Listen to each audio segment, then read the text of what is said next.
Magandang hapon po sa inyo lahat, mga kapatid.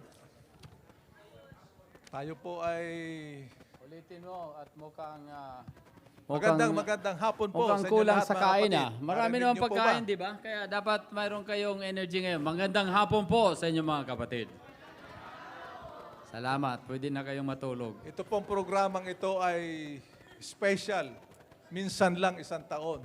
Kaya tayo ay napaka mapalad sapagkat nakaka-attend tayo sa mga ganitong pagkakataon. Ang ating pamunuan, Brother Esil, ay may inihandang magandang programa ngayong hapon. At ito ay ating pinananabikan na hinihintay natin ngayong hapon. Kaya bago yon, tayo ay mag-awitan muna. Ating exercisein muli ang ating mga dila sapagkat parang nabubulol na yata tayo sa Tagalog. Alright. Tingnan nyo sa screen ang ating unang kakantahin sa English. Ang title nito, There's Sunshine in My Soul Today. Pero awitin po natin sa ating Wikang Tagalog. Pambansa. Awit tayo lahat, okay? Sa puso ko ay may awit. Sa puso ko ay may awit, totoo matamis, ang tanging nakaririnig, si Jesus na ibig, kay laki ng kagalakan, ang sa puso ko'y tumatahan, kay Jesus na pagmamahal sa aking araw-araw. Sa puso ko'y may liwanag na tanging sa lahat. Ang sa akin ay nagawan, si Jesus na riyan, kay laki ng kagalakan. Ang sa puso ko'y tumatahan, kay Jesus na pagmamahal sa aking araw-araw.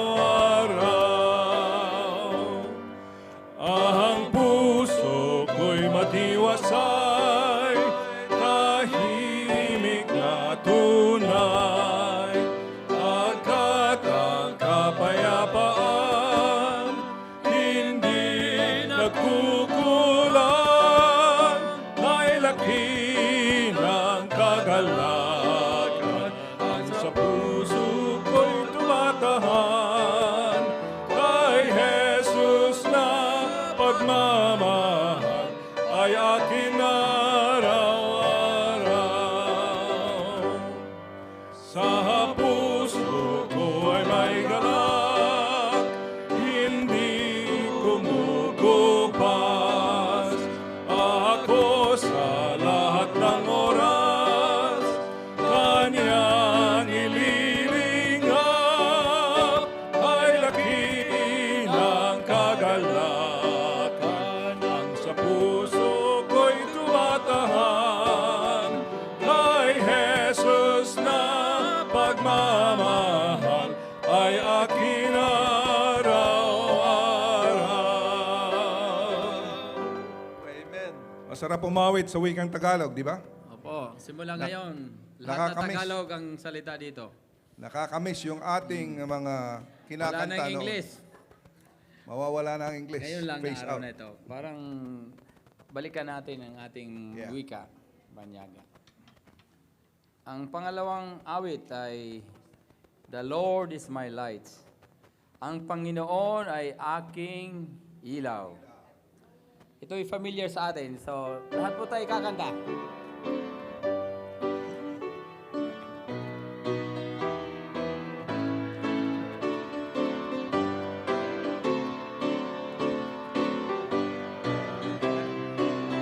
Handa? Umawit tayong lahat. Awit. Ang Panginoon ang aking ilaw, pakikisama araw. Sa lungkot at sala siya'y kaligtasan. Ano ang aking katatakutan? Ang Panginoon ay aking ilaw. Awit ko siya at kagalakan. Ang Panginoon ay aking ilaw. Tuwi na ako'y pinapatnubayan. Ang Panginoon ay aking ilaw. Mga alapaap lumambang wirang. Sa langit ako lagi nang tatanaw. Doon naghahari siyang walang hanggan. Ang Panginoon ay aking ilaw. Awit ko siya at kagalakan. Ang Panginoon ay aking ilaw. Tuwi na ako'y pinapatnubayan. Ang Panginoon'y lakas ko't ilaw. Sa Kanya ako'y magtatagumpay. Kahinaan ko'y Kanyang tinatakpan. At sa paglakad di naalalayan. Ang Panginoon ay aking ilaw. Awit ko siya at kagalakan. Ang Panginoon ay aking ilaw. Tuwi na ako'y pinapatnubayan. Last. Ang Panginoon ay aking ilaw. Siya ang lahat-lahat sa aking buhay. Sa Kanya'y walang ang kadiliman. Siya ang manunubos ko't haring tunay. Ang Panginoon ay aking ilaw. Awit ko siya at kagalakan. Ang Panginoon ay aking ilaw. Tuwi na ako'y pinapatnubayan. Amen.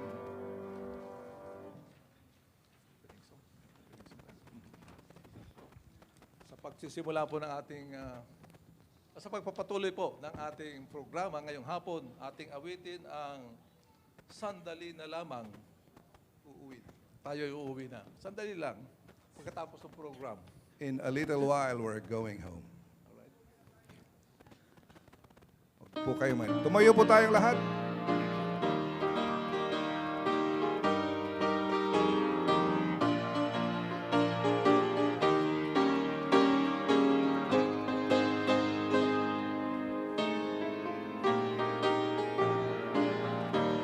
Mawit po tayong lahat.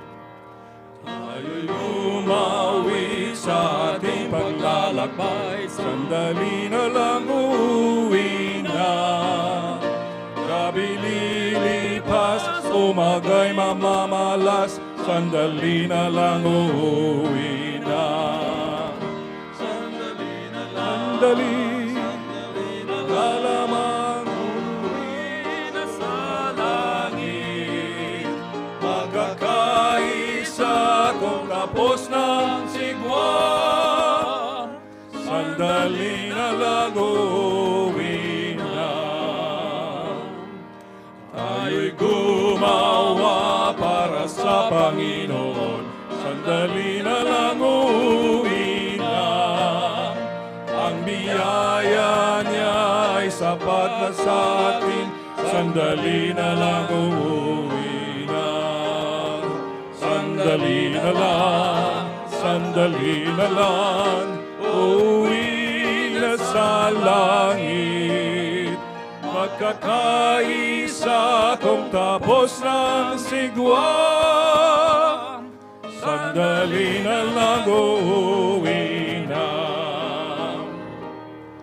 Ating ihanda ang daan ng katwiran. Sandali na lang uuwi na.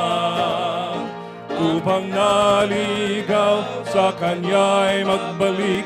Sandali na lang uuwi na. sandali na lang, sandali na lang, uuwi na sa langit. Magkakaisa kung tapos ng sigwa, sandali na lang uuwi na. May kapahingahan ang ating kaluluwa, sandali na lang uuwi na. Lahat ng luha ay kanyang papawin, sandali na lang uuwi na. Sandali na lang, sandali na lang, uuwi na sa langit. Magkakaisa kung tapos na ang sigwa, sandali na lang uuwi na. Pangungunahan po tayo sa panalangin ni kapatid na Bing Ray.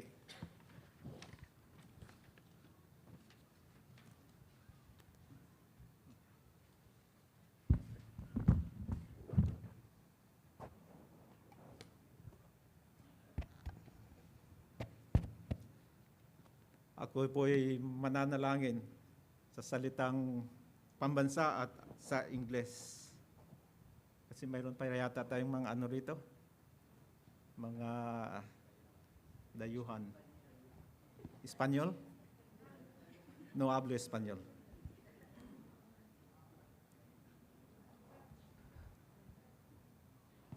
At tayo po ay manalangin.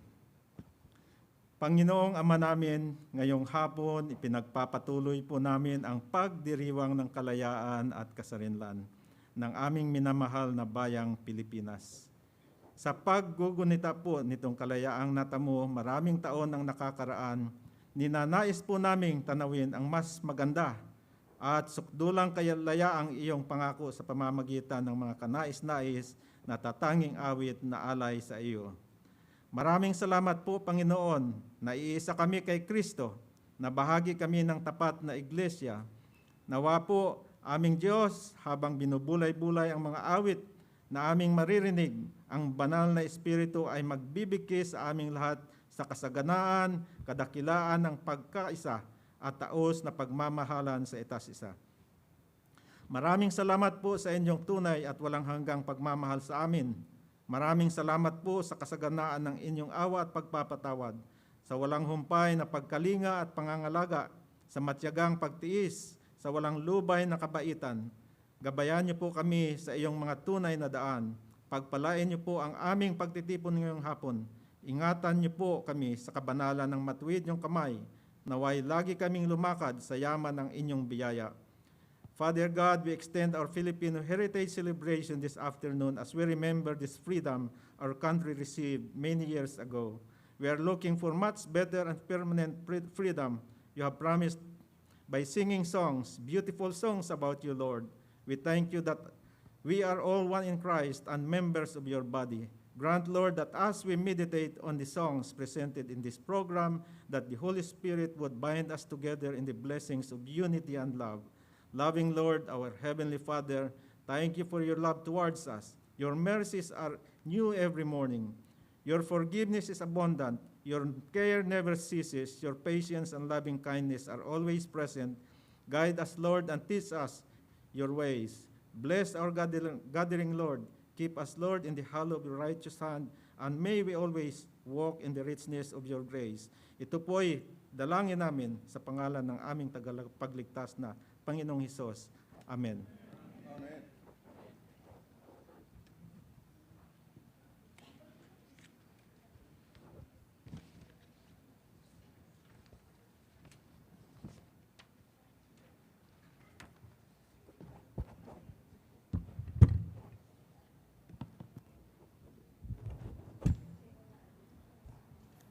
Mabuhay. Yeah, we're learning. Salamat at kayo narito sa hapong ito. Maganda ang ating programa at ito ay informative. Alam nyo kung ano yung mga ginagawa natin, mga tradisyon, mga kostumbre ng mga Pilipino. Pero alam nyo ba kung bakit natin ginagawa ito? Kung saan ito nagsimula at anong dahilan o anong meaning ng ating mga ginagawa? Marami sa atin ang hindi nalalaman ito.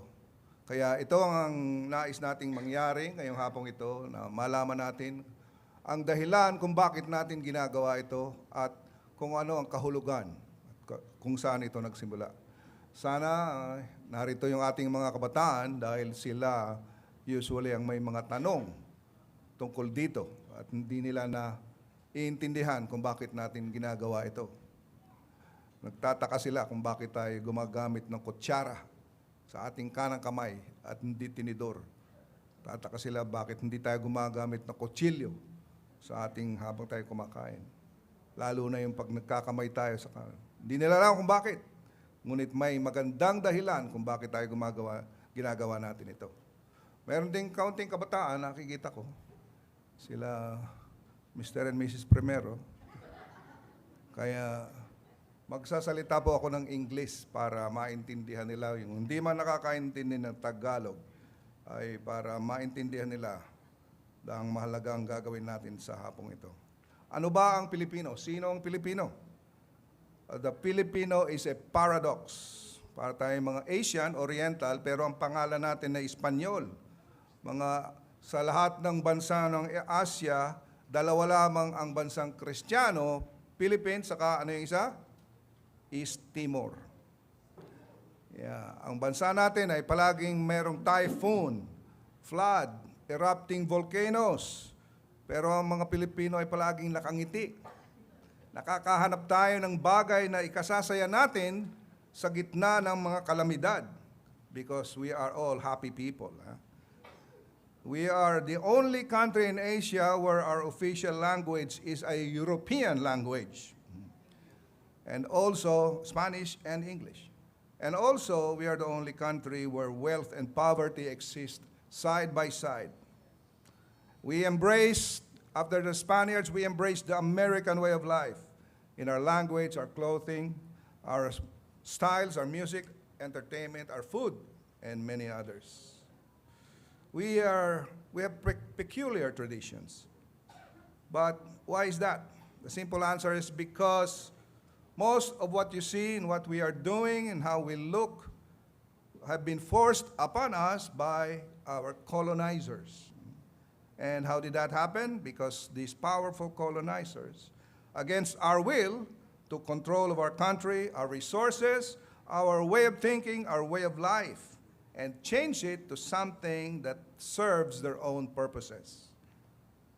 We were subdued as Filipinos. We were used as their household help, as their servants and slaves to tend their farms and their haciendas and their gardens, which they sequestered from us. We used to own that land, but they took it from us. And now the owners, were the owners, we were now the servants. They removed our rights, right to own property, right to education, even the houses that they lived in before, which what they even took it.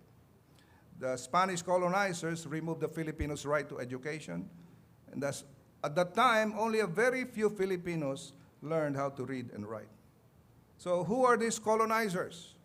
Many countries near and far have influenced the Philippines, but only two nations have colonized us.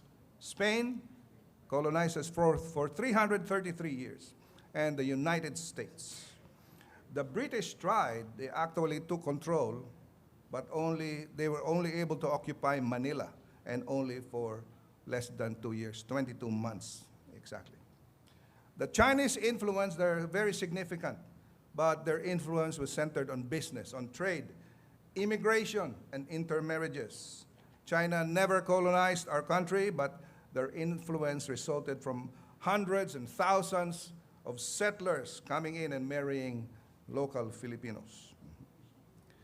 Japan, Indonesia, India, Thailand, Borneo, Sumatra, Brunei, Malaysia, Singapore, Cambodia, and other Southeast Asian countries were also trade partners, but they have never dominated our country. So it's just the Spaniards and the Americans who were our colonizers. Let's look at the Spanish colonizers. You know, before the coming of the Spaniards, two very significant events in history happened, one in Europe, one in the Philippines. But they were very significant because had they not happened, Filipinos might be very different from what Filipinos are now, and you and I might not be even worshiping in this church today. What are those two events? The first event happened in the Iberian Peninsula in Europe, which consists of Spain and Portugal. From the 8th century, many regions in Portugal and Spain were conquered and occupied by Muslim Arabs called Moors. Now, the Spanish and Portuguese were exiled and imprisoned, but they fought the Moors and finally expelled them from their countries in 1492. Remember that date. Now, the second event happened in the Philippines. It was the introduction of Islam in the Philippines. Islam spread throughout Malaysia, Indonesia, and Borneo. They became Muslim countries. It crossed over to Sulu. You know, Sulu and very close. Yeah. So Muslims entered the country.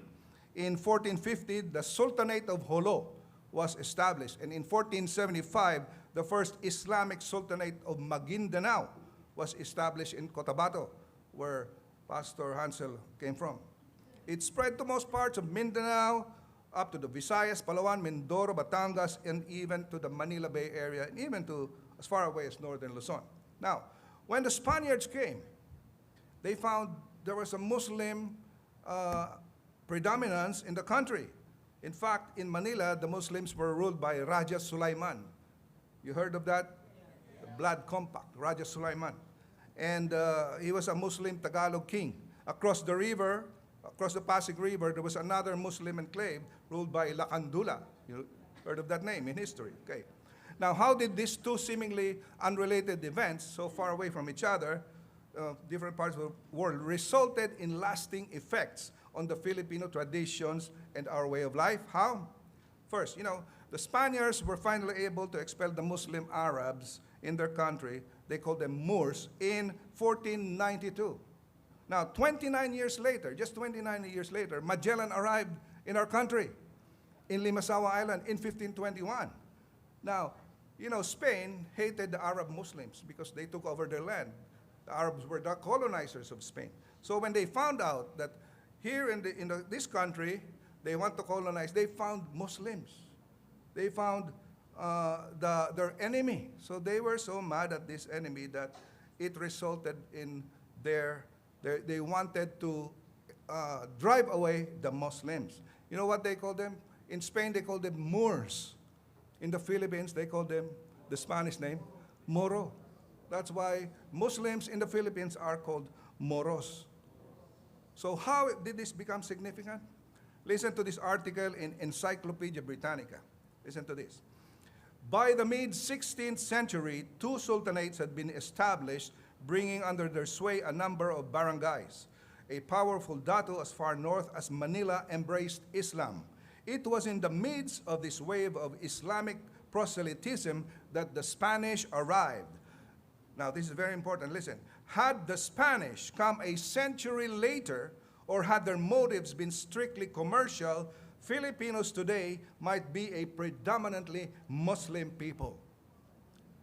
Without the Spaniards, we would have been Muslims. And even if the Spaniards have come a century later, the Muslims would have been so powerful and so predominant in the country that the Spaniards might not be able to colonize the Philippines. What does this mean? It means that because of the Spaniards, we became SDAs, because they Christianized the Philippines. If the Philippines have been Muslims, do you think you and I will be still here? You know how hard it is to convert the Muslims to Christianity? Very hard. So when the Spaniards found out that there were Muslims in the country, they fervently and intensely sought to subdue Islam and replace it with their own religion. That's why the Philippines was not actively conquered by the sword. Magellan tried it. What happened to Magellan? He was killed by Lapu-Lapu. So when Miguel Lopez de Legazpi, the person who named the Philippines, he arrived 50 years later after Magellan. He established right away Catholic churches all over the towns in the Philippines. And the colonizers converted the town leaders, and the town leaders, the other heads of the barangays followed suit, and soon everyone became Christians. Most of the Spaniards were in Manila. There's a walled city of Intramuros. Only a few were in the country, in the rural areas. Only the friars or the priests. But these friars, these priests, exerted so much influence in the everyday life of the Filipino that they were the ones who actually molded the thinking, the character of the Filipinos to what we are now. See, what did they do? They chose all the officials, see? Let me enumerate to you what the friars did to influence the Filipino way of life. They were the highest level of authority in the country, except for in Manila. In the government towns, barrios, all the functions of government were controlled by the priests, the friars. They denied education to the public. No one goes to school, except they go to the priests, they go to churches, they learn liturgy, the masses, and a bit of Spanish, enough to converse with the Spaniards. They did not teach the Filipinos their own language. So Tagalog was never learned throughout the country. It was during the time of the Americans that Tagalog became an official language. Because the purpose of the Spaniards in not teaching us a common language, so we will not be united. Because they were so afraid that we will revolt or rebel against the Spaniards. They also enforced limited health resources. And these priests, they forced everyone to go to confession. But the confession is supposed to be very private. But the priests use it to gather information from all the people if they are planning to rebel or revolt or any sedition activities. They chose the local police and town officers. They are responsible for maintaining public morals. And they acquired huge tracts of land. They grabbed the ownership from the farmers because, the farmers sometimes borrowed money from the priest. And when they cannot pay, the priest took ownership of their land. So the priests became landlords. And the former owners of the land became their servants. And the priests also sired many children.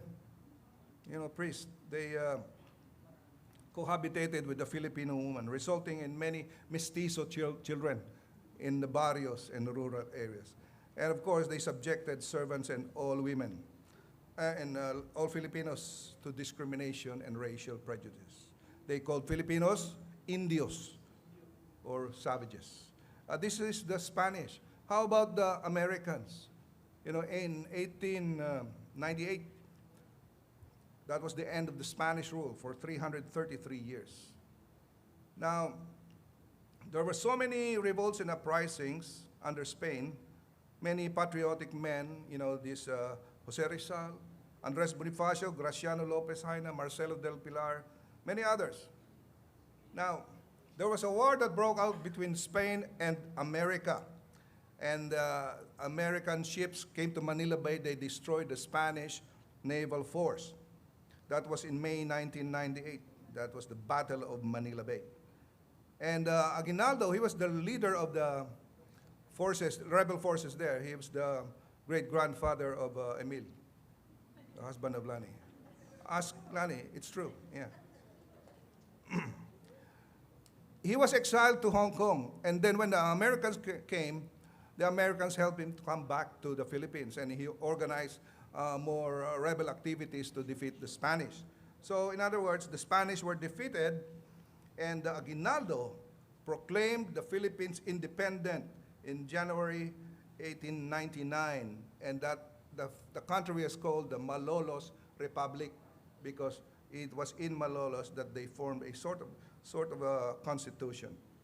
But the Americans promised Aguinaldo that they will help him gain independence. But unknown to Aguinaldo, there was a treaty going on between Spain and America in Paris. It's called the Treaty of Paris. And Spain sold the Philippines to America for 20 million. And the Aguinaldo did not even know it. So they thought that we have an independent country now, but the American soldiers in the Philippines did not recognize the independence of the Filipinos. So there was still some clashes going on. So the president then was William McKinley. He promised to give Philippines independence. But the Americans were so different from the Spaniards because the Americans wanted the Philippines to eventually gain independence. So they enacted many laws and everything for eventual independence of the country. There are many good things that the Americans did for the Filipinos. First, they established a civil government. They set up a constitution. They formed an electorate and started elections. They upheld democracy. They have established an education system. No, maybe this is the very biggest contribution of America to the Philippines, the education system. I remember when I was young, our textbooks were from the U.S. Fun with Dick and Jane. That's how I learned to read. See Sally go, go, go, go. See Spot jump, go Spot go. Grade 1. All those textbooks from the United States, yeah. Because that's what they wanted Filipinos to learn and education, be educated and be more literate. They established free trade between the U.S. and Philippines. They taught Filipinos to read and to write English. They introduced a scientific program of health and welfare. The Spaniards didn't even try to do that. They granted individual freedoms and rights to the Filipinos. They introduced the American political system. The political system we have now is patterned after the Americans. They conditioned the Filipinos to the American standard of living. That's why we're so into American products.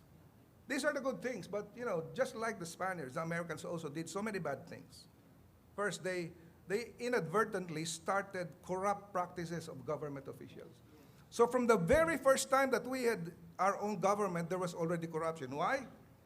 Because the Americans, in their haste to give us independence, they have not yet trained people, Filipinos that are conscious about service to the community, that are honest and everything. What they did was to get the prominent Filipinos, the rich ones, the wealthy landowners, because they don't know anybody else. These are the influential Filipinos at that time. And these Filipinos, when they came into power, they were not government officials. Their primary focus was not for the benefit of the Filipinos, but for their own. So what they did, they acquired more land. So corruption was at the very start handed to us by the Americans. So, and since there was an influx, a flood of American products in our country, the local products stood no chance. Filipinos always wanted the Americans. Yeah. Stateside, that's what they call it. My parents I used to hear that name, stateside. That means this product came from the States.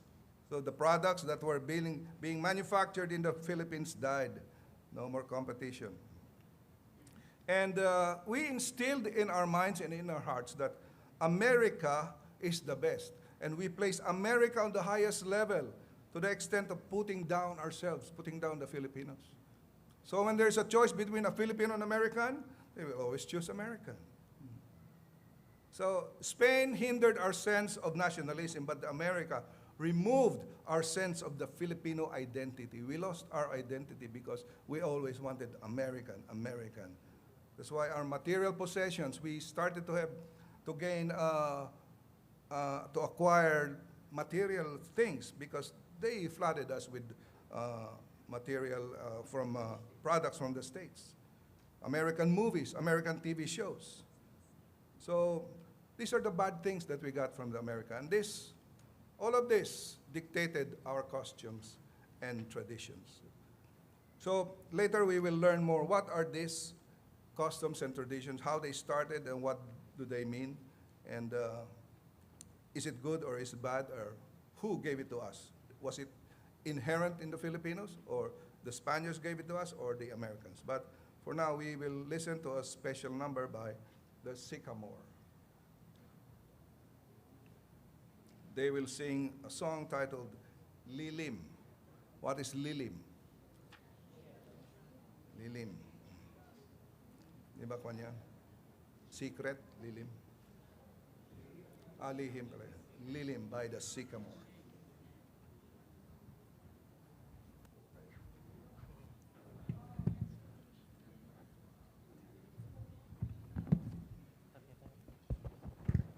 Test.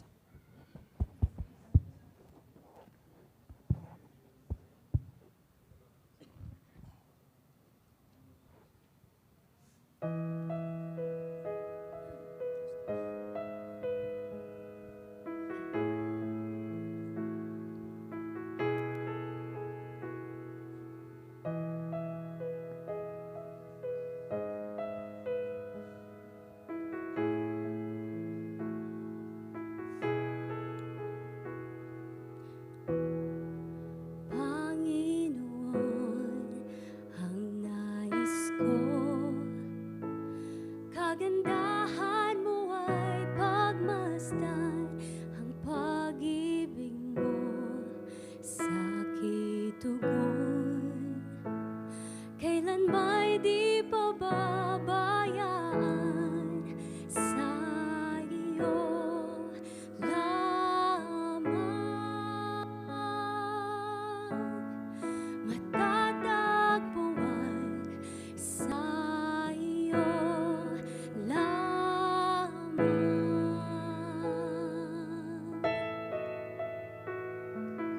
Mananatili sa iyong lilim at sasambahin ka sa dakong lihim. Mananatili sa iyong lilim nang masumpungan ka sa dakong lihim.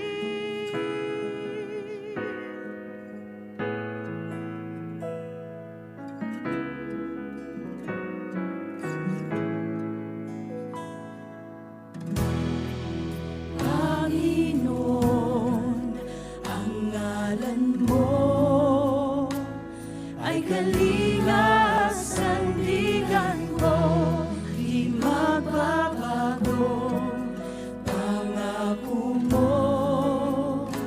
Salita mo'y panghahawakan sa iyo lamang, matatagpuan sa iyo lamang.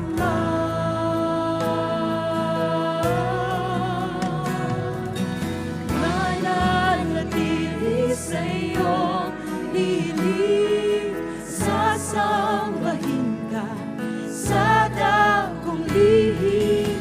Mananatili sa iyong lilim nang masumpungan ka sa dakong lihim. Mananatili sa iyong lilim, sasambahin ka sa dakong lihim. Mananatili sa iyong lilim nang masumpungan ka sa dakong lihim. Papuri ko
dakong lihim.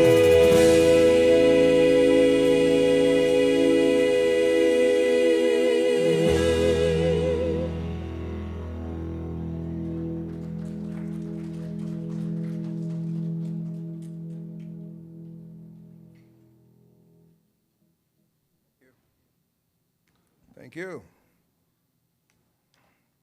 Sa dakong lihim. Now we're going to go straight to our traditions and Filipino customs. I'm going to call the dabarkads. Si TVJ.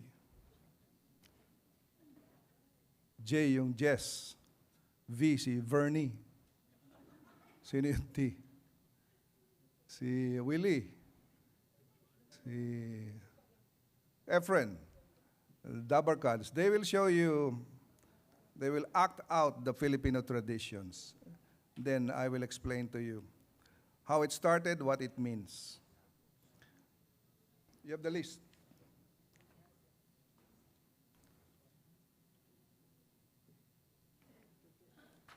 Ito pa.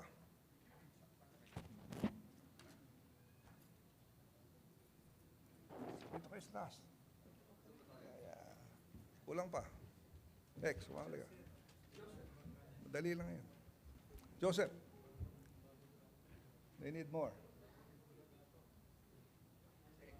Madali lang. Okay, the first one.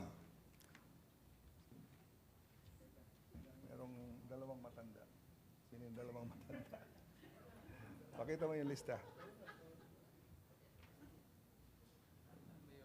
Yan. It's very common tradition and custom in the Philippines. What do you call that? Mano po. What does mano mean? Mano. Hands. It's Spanish for hands. Mano po, when you say mano po, it's usually by the young person to an older person.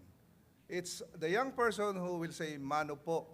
That means he's asking for the hand of the older person so that the older person can give him blessings. It shows respect to older people, to not just old people, but to elder people. So a younger person may ask mano po from his older brother, older sister, or an aunt, uncle, and of course the parents. And who started this? Was it Spaniards, Americans? No, it's the Filipinos. It's inherent in the Filipinos to be respectful of elders. They recognize the elders' authority over them and the wisdom of elders. Okay? The next one, number 2. Yes, sir.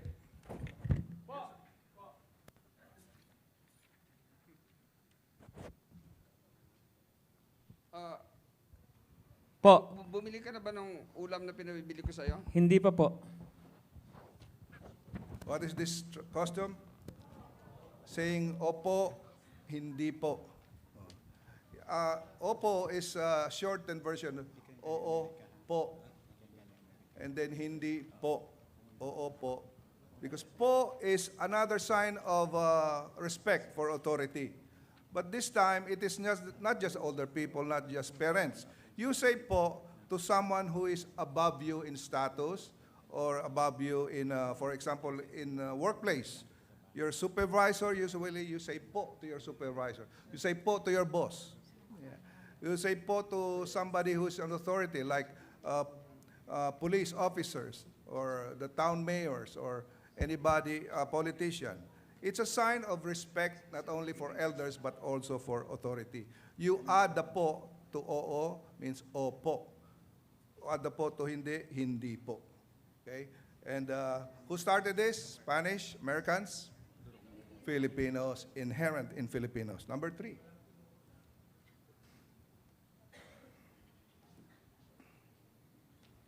Oh bro, kumusta? Hey, what's up, brother? How's it going, man? Kumusta ang Amerika?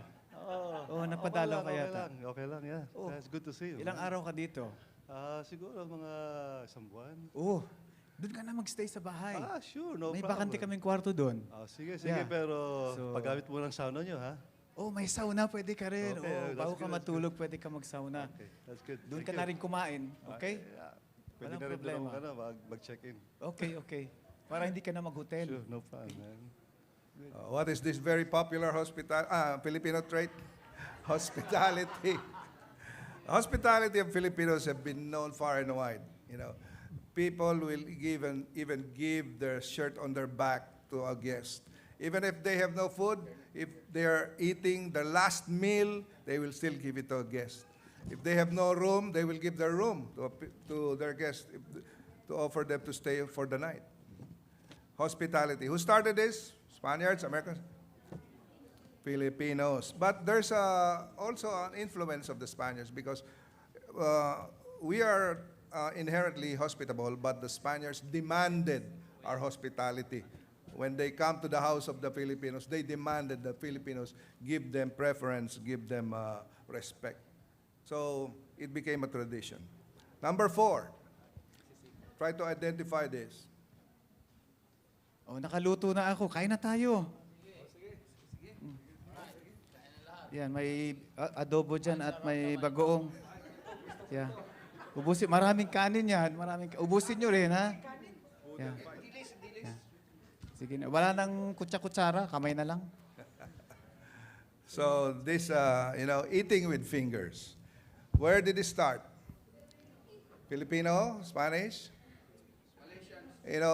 Before pre-colonial times, the archaeologists discovered the Filipinos use dining utensils, spoon and knives, fork and knives in archaeological sites. So even before the Spaniards arrived, Filipinos were using utensils, fork or knife or spoon.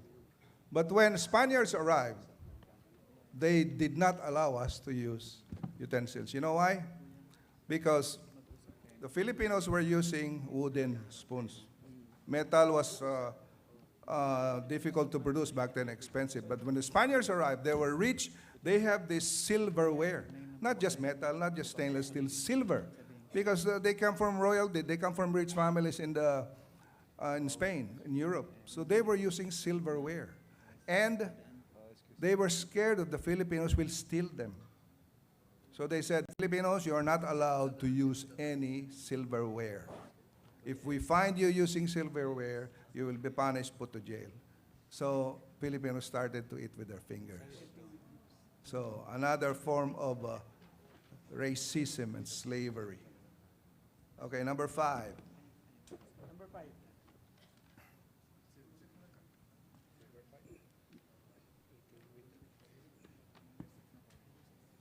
Number 6, okay. Okay. Kuya friend, kumusta na? Oh, ito, okay naman. Ikaw, kumusta ka na? Okay lang. Kumusta trabaho? Ay, medyo bag... Sige. Okay. Okay. What kind of respect? I think yung iba, kabastusan na yun. Pwede naman dumaan sa kabila, doon pa kayo dumaan. But you will notice, especially the old people, the young people will notice it. When you pass between people having a conversation, or even when you pass in front of the TV while others are watching, some Filipinos will do that.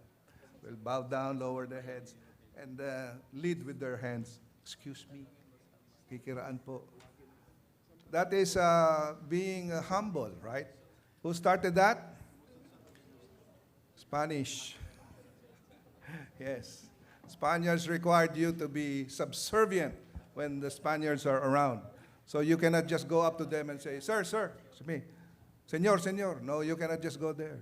You cannot just, if you're a Filipino, you cannot just approach a Spaniard back then, because that's how they treat us, how low they look at us. Okay, next. Oh, Yung the barkads.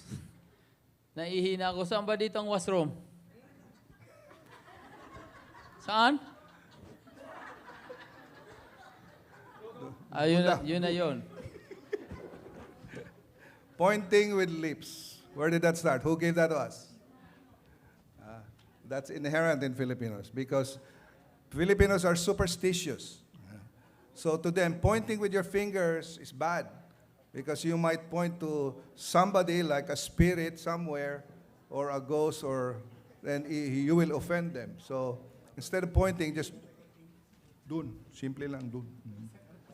Point with your fingers. Okay, number 5. Do number 5.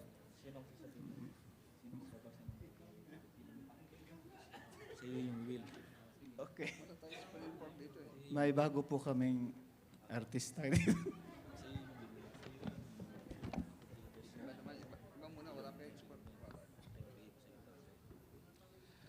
My Pilomin, if you go fishing every day, You will benefit. You will benefit from it because it is very, very good. Very, very good.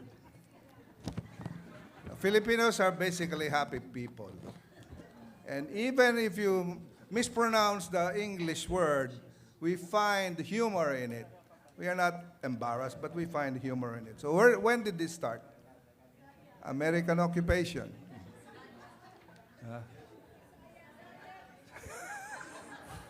Sa Bisaya Not just daw. Bisaya. Everywhere. Most Filipinos find it difficult to pronounce V. The letter V is pronounced as B. The letter F is pronounced as P. And then the E is pronounced as I. Oh. So the difference between E, the English language, you pronounce it E. Filipino language, you pronounce it E. That's why Visayas every day.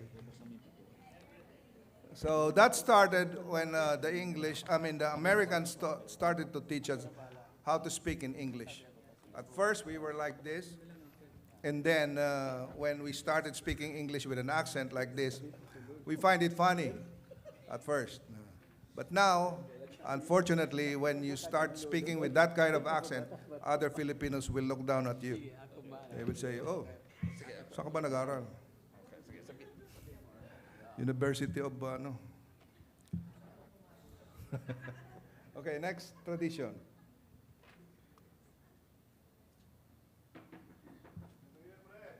Oh, may tao. Pakibukas po, Lolo.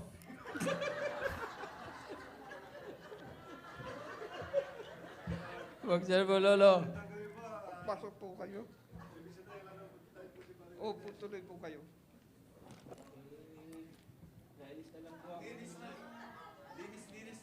Bahay nyo ngayon. Kalalampaso lang namin. Ano ito, magpa-pedicure ito? Oh, yun na yun. Okay. Ano yun? Actually, there are several traditions that's been demonstrated. First, when you go inside the house, remove your shoes. We think that because we respect the cleanliness of the house, that's why we remove our shoes, leave it outside the door. Where did it start? Spanish? Yes, Spanish. Oh, sige. It's not actually out of respect or trying not to make the floor dirty. The Spanish demanded that Filipinos remove their shoes.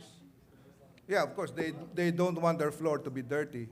But because the Filipinos work outside on the fields, and their feet or shoes or slippers are always dirty.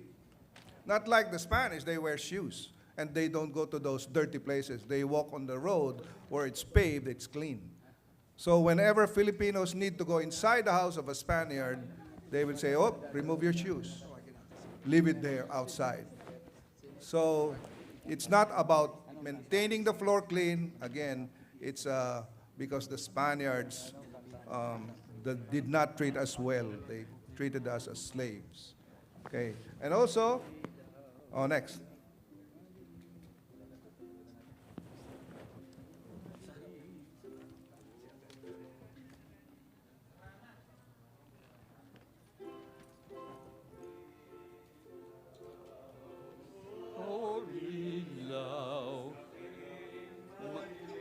Sa gabing madilim.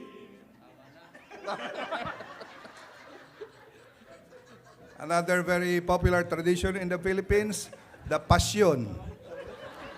Ano ba yun? Ano ba yung ginawa niyo? Passion ba yun o harana? Oh, it's harana. It's very unique in the Philippines. Harana is a midnight serenade. You know, the men, the single folk men in the barrio will go to the house of a single lady and sing songs, and then wait for the window to be opened and the parents to tell them to come in. That's their way of courting. But why midnight? Why not in the daytime? Because if there is a beautiful lady in the town, there are many single men who are interested to court that lady. And they don't want their friends to know that they are courting this lady. So they will go in the night, either with their close friends as backup singers. So not too many people will know that they are courting that lady. And the lady also does not want her friends to know that she has this kind of suitor. It's just going to be a surprise when the family announce that they are engaged, they're going to be married. That's why it's called midnight harana. And it's very romantic.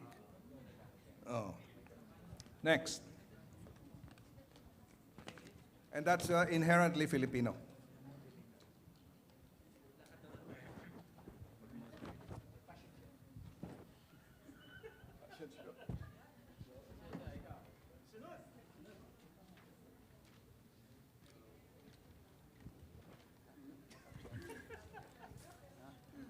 Ano?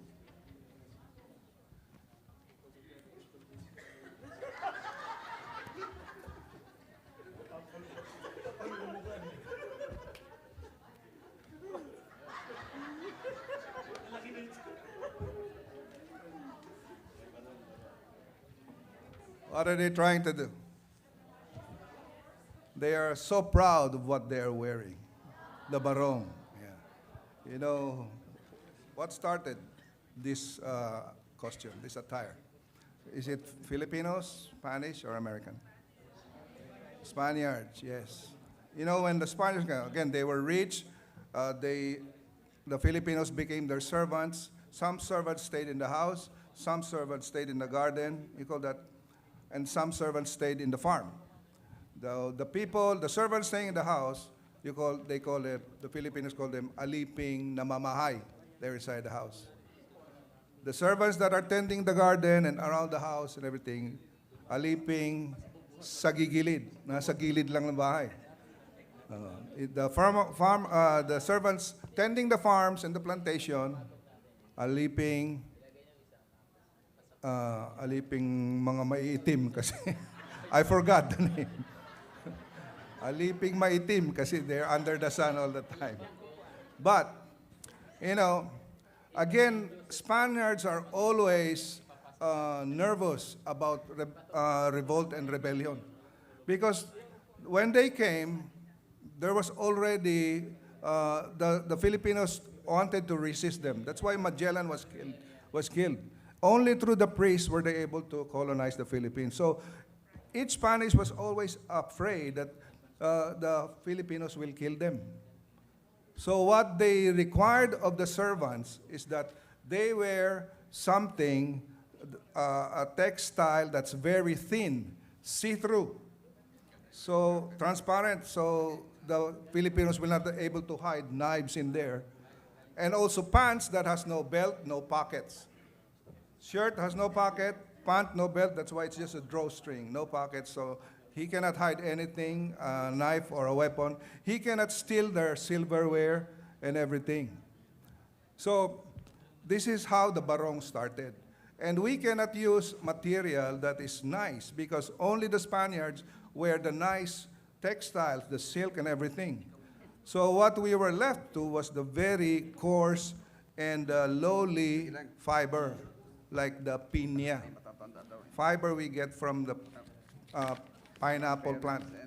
But because of the Filipino ingenuity, they made that into a very fine cloth like what we see now. And they made it so elegant that now it's our national costume, something we wear with pride. So when during one inauguration of one Independence Day celebration, the Philippines invited the ambassador of Spain, or I think the vice president of Spain, to come over, and he wore the barong. which was actually a diplomatic insult to them because they required the barong to the Filipinos as slaves. Now the colonizer is wearing the clothes of the slave that they conquered before. So it was a triumph of Filipino pride and identity. Okay, next.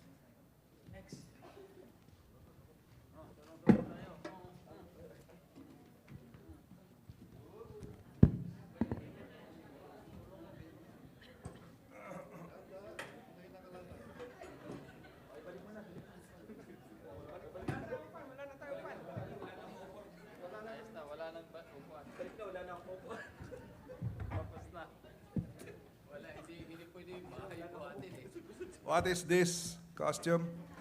Bayanihan, yes. Where did it start? Spanish time, American, Filipino? Inherent in Filipinos. Because, you know, the basic Filipino society is the family. There's a group of families that live together. It's called a clan. Several clans living in one area or close to each other forms a barangay. The barangay is the smallest unit of government. The family is the smallest unit of society.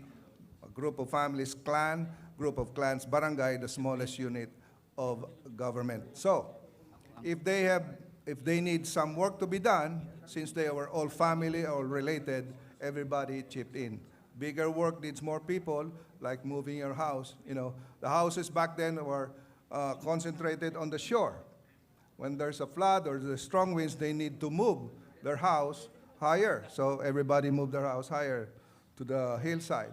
When it's summer, no more typhoons, they move it back. When there's flood, they turn it into a boat. So the Filipino house, very adaptable back then. So these are just some of the customs and traditions we have. If we're going to go through all of those, we need a week maybe. So thank you, Dabarkads. Meron pa ba? What else? Okay, one more. Oh, last. Kuya X, kumusta? Mabuti. Ba't ang dami nyo dito sa bahay? Oo, marami kami dito. Alam mo naman, Nasa ay misis mo? ang misis ko na doon sa likod naglalaba. Punong-puno na kayo. Nung pumunta ako nung nakaraan, parang kayong dalawa lang mag-asawa. Pero nandito yung aking uncle, si uncle, taas mga kamay mo, uncle. Yan. May rayoma na yan, pero kaya. Parang ito, yung sa pinsan niyan, dito rin nakatira sa aming bahay. Di ilan na kayo dito. Ang liit ng bahay yun. Dami yung Pero tao it's okay. Itong isa, nawala ng trabaho kaya dito muna sa amin. Kasi dati galing sa Samar, nagpunta dito sa Maynila. Ito yung anak ng kapitan o kabit. Nakitira din anak ng kapitan. Oo. Pinalayas, nag-away ng asawa. bait mo naman. Pero okay lang sa amin. Pwede rin ako makitira dito? Kasi mag-aaral ako dito sa Manila. Ayan, Wala ayan. akong titirahan eh. pwede naman. Wala. May kwarto pa ba? May kwarto Open, pa? mayroon pa kami sa kusina, may isa pa doon.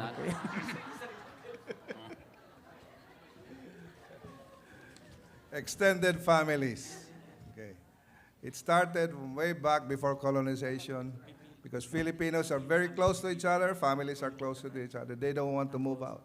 So until now, until present day, you will see extended families in one house, grandparents living there, and uncles and aunties. But before, in one house, even though there are lots of people there, relatives, grandparents, parents, children, the highest authority in that house is the oldest person. The oldest person is always the highest authority. The great-great-grandfather, great-great-grandmother, even though he's almost senile, he's still the authority. Everyone consults with her if they're going to do something. Okay? One more, last na. One more. Ayaw paawat ng Dabarkads.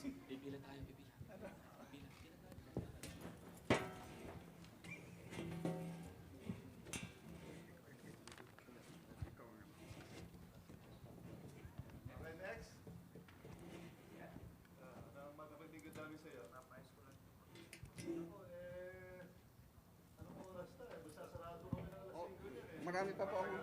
Sir, marami pa akong ginagawa eh. Marami pa ako. Isip pa ako dito eh. Baka naman pwede natin pag-usapan. Sino ba ang lawyer mo? Narito yung kumpare kong attorney.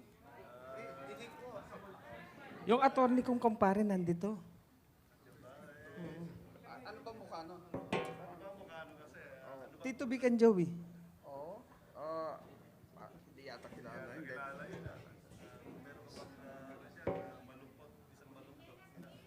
Gusto pala yung malungkot.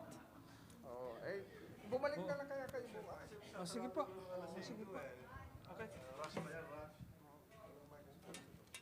Ano nangyari? Wala. Wala.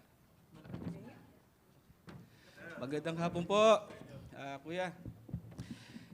May problema po kasi ako eh. Nagmamadali po ako at yung asawa ko mag-a-abroad. Pwede bang ilang oras po ba o ilang araw bago ko makuha yung lisensya ko? Sir, wala na yata tayong pang-merienda ngayon.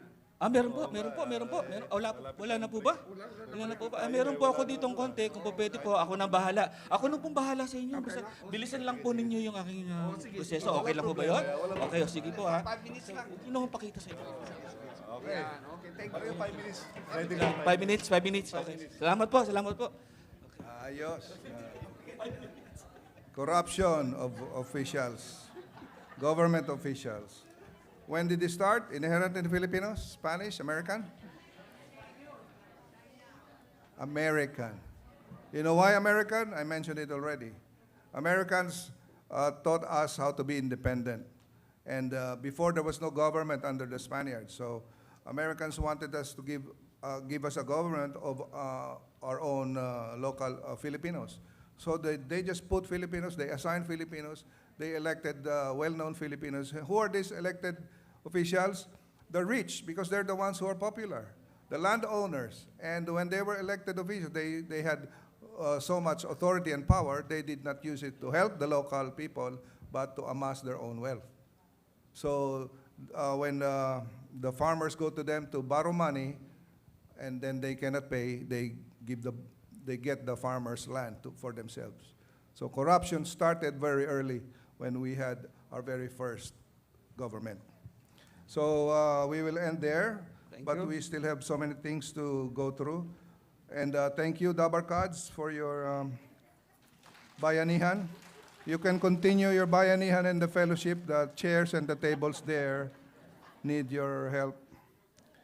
Okay, now we are going to hear another special number from a wonderful group. According to them, they are wonderful.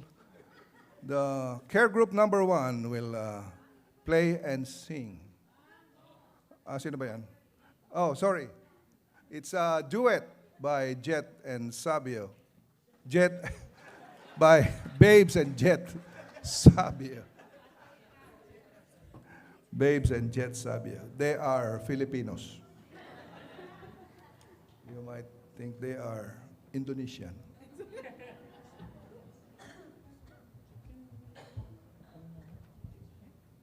Check.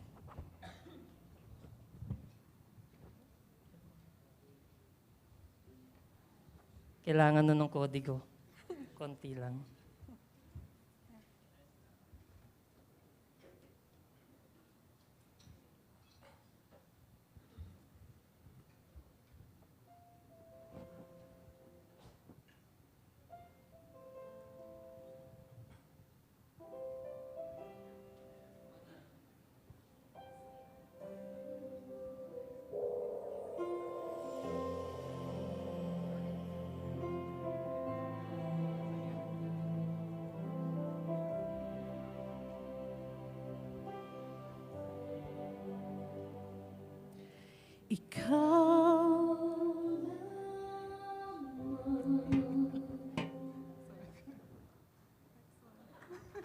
Nagkamali. Sorry po. We need the playback. Pwede ko rin lip singin.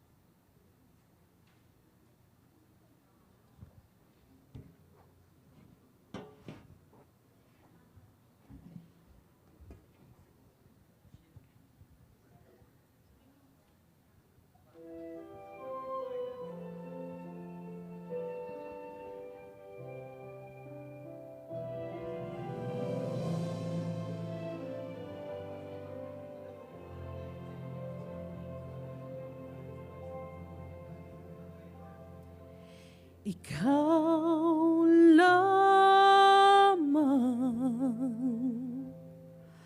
Panginoon,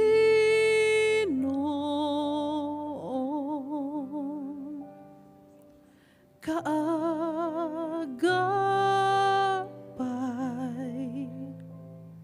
san man naroroon,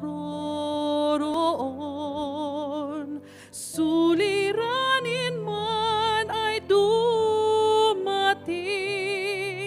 ikaw lamang, O Diyos, ang sasambahin.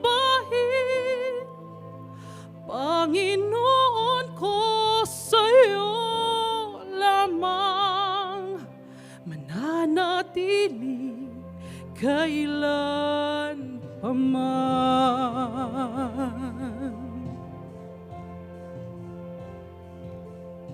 Kapangyarihan sa'yo na kamtan, kapangyarihan, ikaw ang pinagmulan, suliranin man ay dumating, ikaw lamang, O Diyos, ang sasambahin. Panginoon ko, sa'yo lamang mananatili kailan paman, suliranin man ay dumating, ikaw lamang, O Diyos, ang sasambahin. Panginoon ko, sa'yo lamang mananatili kailan paman.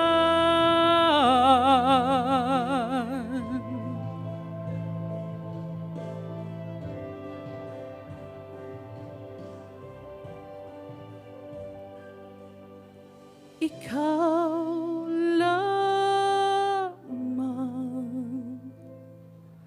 Panginoon,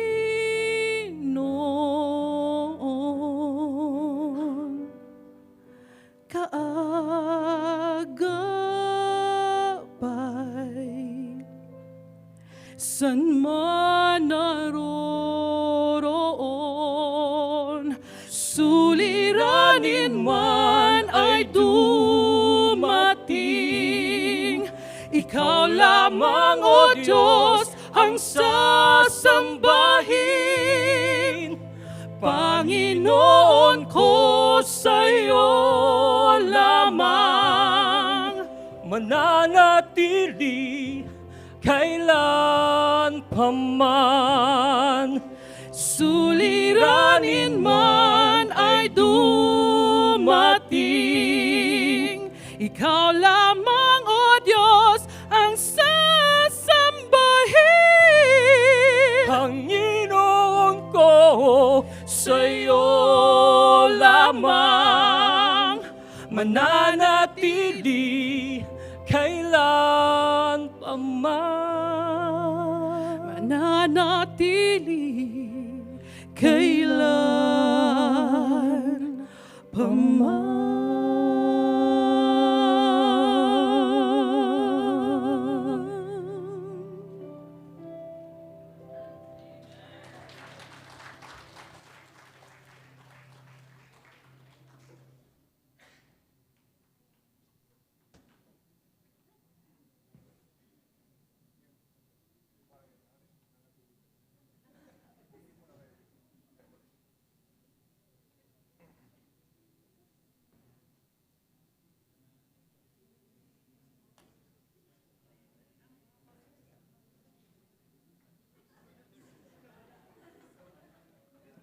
Nawawala yung aking kodigo.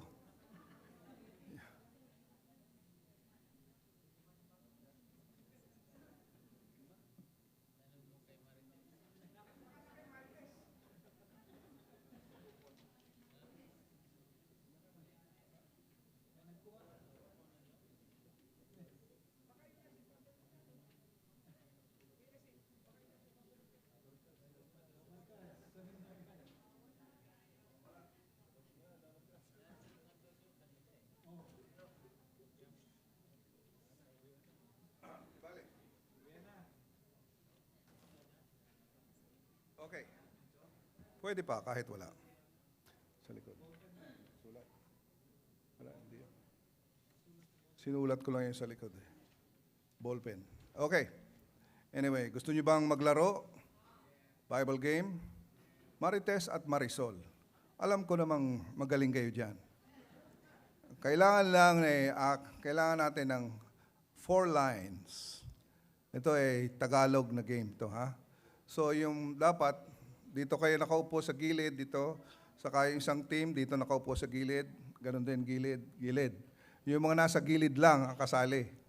Kaya dapat punuin nyo yung bawat pew, each pew, the end of each pew, there should be a person there. Okay, can we do that? Madali lang ito. Very easy.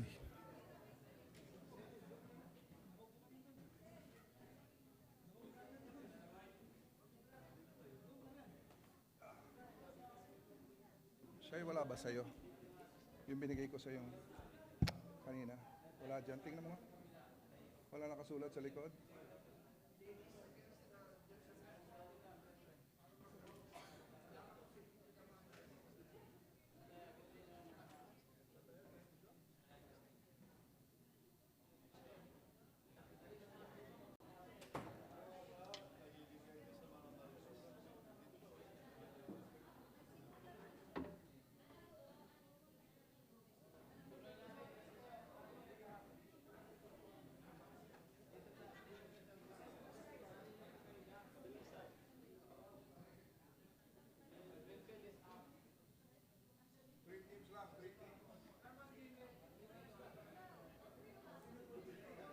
I only need 3 teams. Tatlo lang, Will. Pwede na yan. Just 3. 1, 2, 3. 1, 2, 3.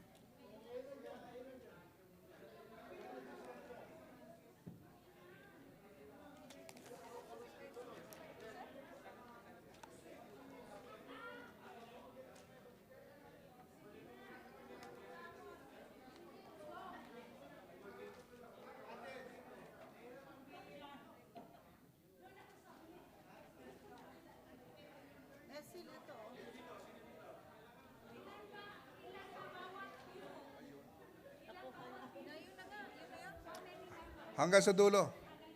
O gawin na lang natin 4 teams. 4 teams para marami kasi tayo. Let's do 4 teams.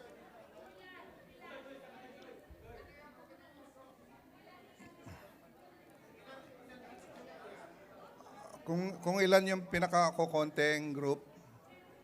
10 daw. 10 in each group.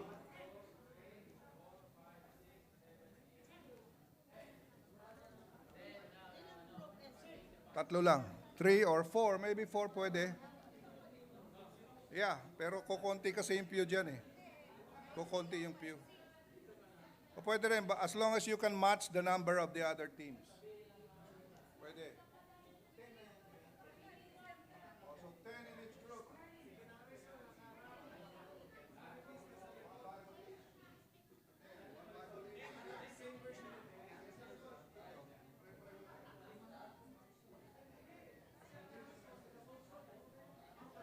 Okay, there should be one person at the end of each pew.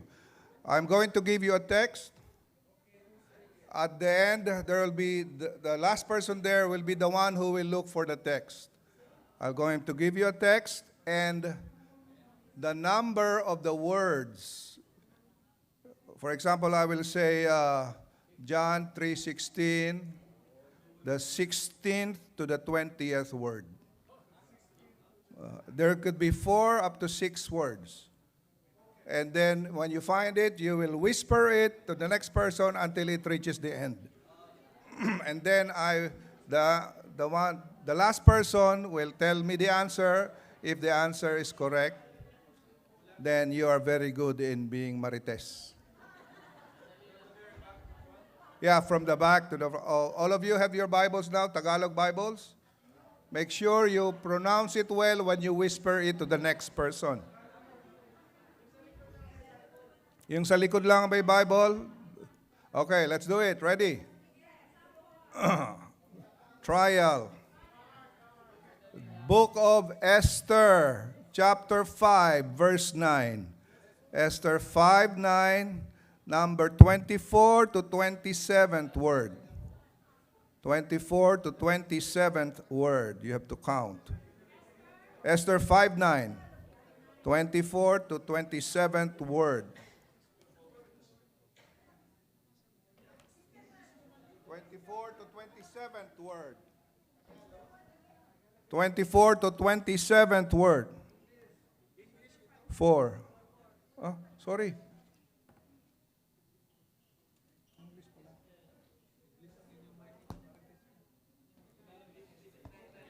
Esther 5:9, 24 to 27th word. Can I have a mic, Nemel? Orange saka blue.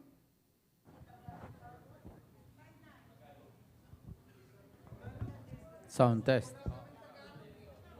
Ayan na. Hintayin nyo na. Padating na. Pass it. Right away. 24 to 27th word. Kulang pa yun.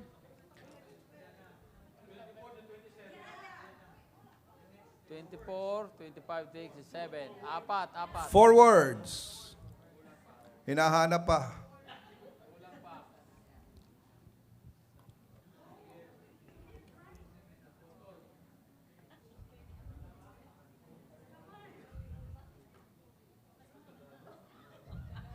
Tagalog. Magaling dito kasi mga chismosa. Okay, isasabi ko what's the... Kwentuhan ng mga hari. Ano? Again? Pintuan ng mga hari. Wrong. Pintuan. Pintuang daan ng mga hari. Wrong. 5 words yung binigay mo eh. Oh. Pintuang daan ng hari. Yes. Pintuang daan ng hari. Oh. Walang mga... O kaya naman. Those, if you're at the end, please do not look back. Marites lang ito, whisper lang ang pasa-pasa. Whisper. You cannot pass it from the back to the end. So make sure the person who is looking for the text is very quick. Okay? Sige. Pintuang daan ng hari. Okay, that's just a trial. Next. Okay, may score na to. Okay. Trial pa lang yun eh. Ready. Final na to. Ready.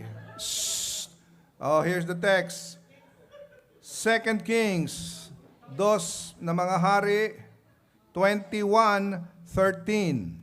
2 Kings, 2 hari, 21:13. 7th to 10th word. 7 to 10th word. 21:13, 2 Kings. 7 to 10th word. Okay, yung tatalikod walang pasa, bulong-bulong lang ang pasa. Yeah. Ayan na, padating na. Make sure it's clear, eksakto. 4 words. 21:13, 7 to 10th word. Naghahanap ka pa rin hanggang ngayon?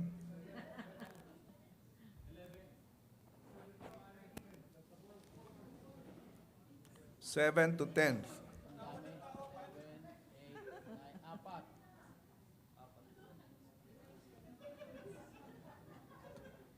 Na-brown out, na walang communication.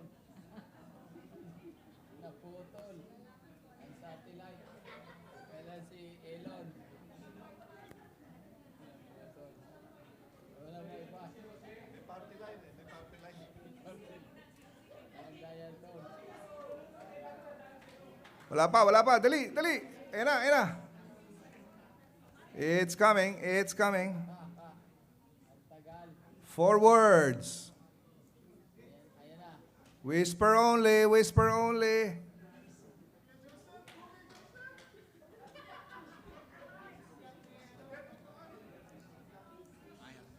Pising panukat ng Samaria. Yes, daw na sila. 1 point.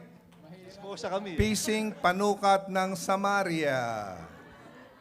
Sayang. Mahilig pa naman ako sa fishing. Kuha sana. Bilis-bilisan tali. nyo. Tali yun. Panukat. Okay, next. Oh, may 1 point na sila, Joseph. Group 3. Hindi ba yun yung fishing? Iba pala. Ano ibig sabihin? Next. Ito na. Listen. Ezekiel 2:16. Ezekiel 2:16. 35 to 40th word. 6 na words. 6 words. 35 to 40. Ezekiel 2:16. 2:16. 35 to 40th word. 6. 6 words. 16. 16, 1-6.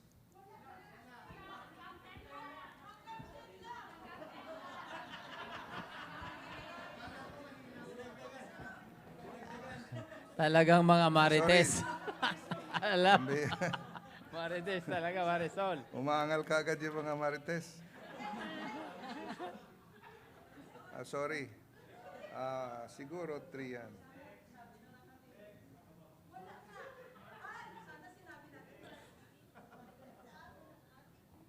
Panalo doon kasi alam nilang wala. Bakit na?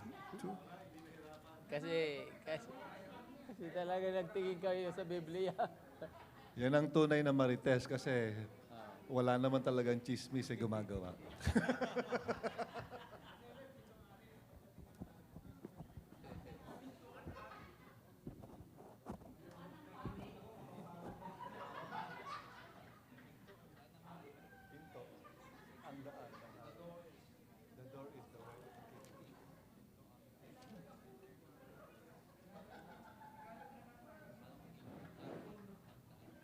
Sorry, 1:16 pala.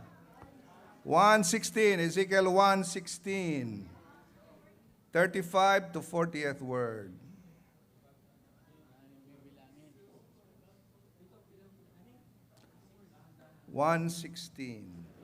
Ezekiel 1:16, 35 to 40 word. Bilang, malapit na, dali.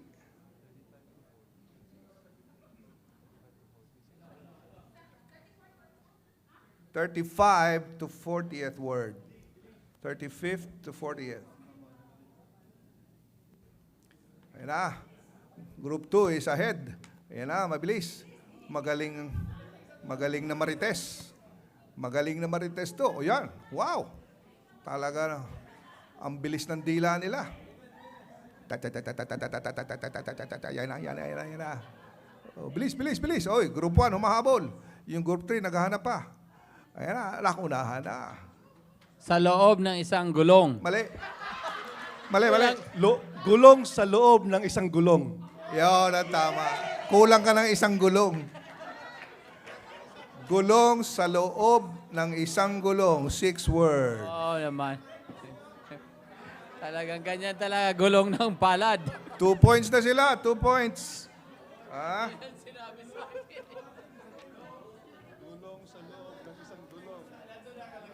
Oh, galingan nyo.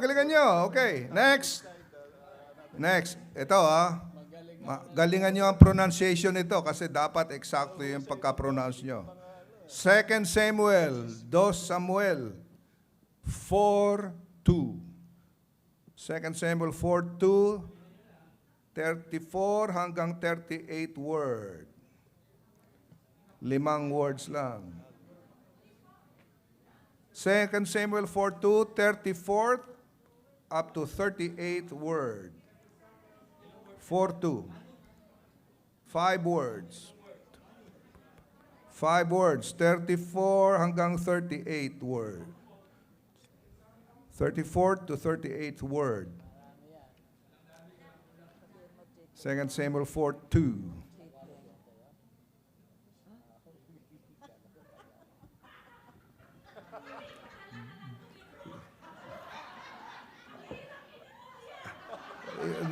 Hindi nyo memorize, just pronounce it very well. Sige na. Masusubok ang galing nyo. Diyan masusubok ang galing nyo sa Marites. 2 Samuel 4:2. 34 to 38 word. 5 words.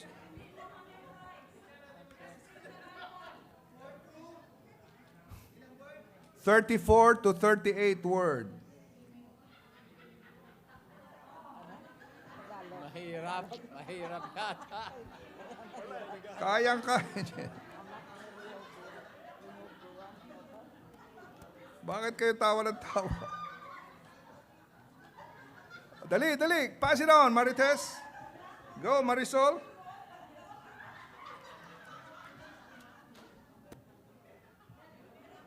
Dabarkads. 34 to Dabarkads, ayos ba 38 tayo word. dyan? Kung sino yung nasa dulo, halika na dito, sabihin mo na sa akin. Oh. Dali. Oh. Oh, Will, halika na, bigay mo na sa akin. Pronounce it well.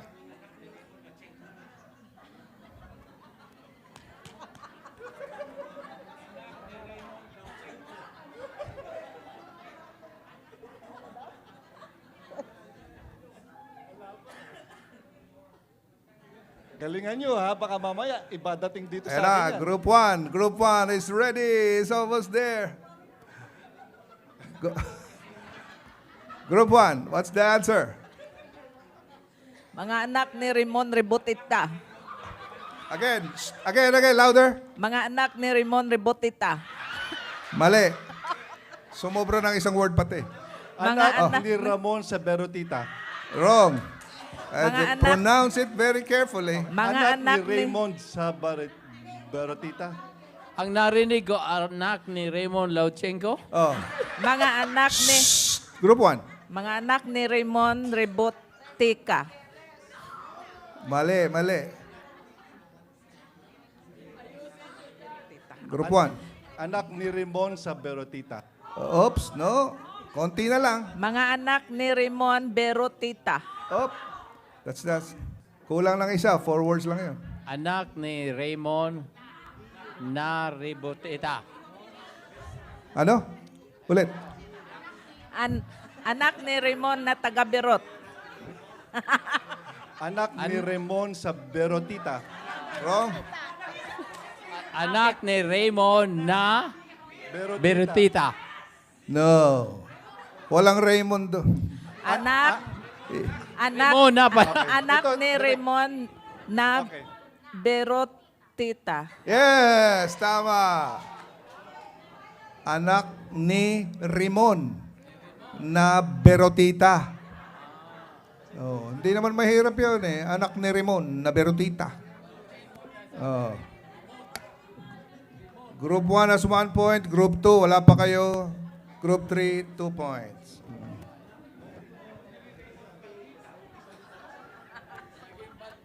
Okay, next. Listen. Shh. Isaias 47. Isaiah 47. 40 verse 7. Words 11 to 17. 40 verse 7. 11 to 17. Word 11 to 17. 11 to 17. Anim lang, 6 words. Isaiah 47, word 11 to 17. 6 words. 6 yan. 11 to 7 ba yan? O, sige. 7 words. Ayan na, nagkakagulo na sila, nagkakagulo na. Ayan na.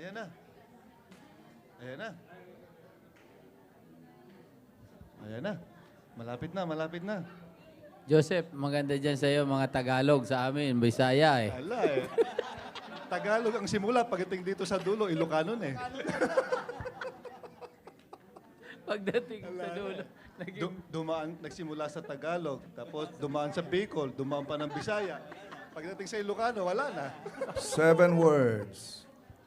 Pagdating sa'yo, naging Mexican. Yeah, group 1 is going.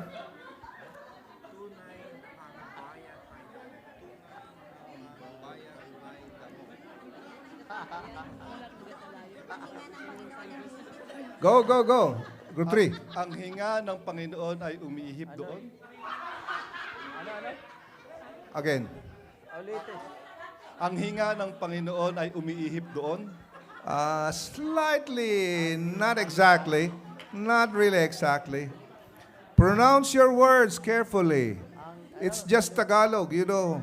Bulaklak na lanta sa paghinga ng Panginoon. Wrong. I think you have the wrong text.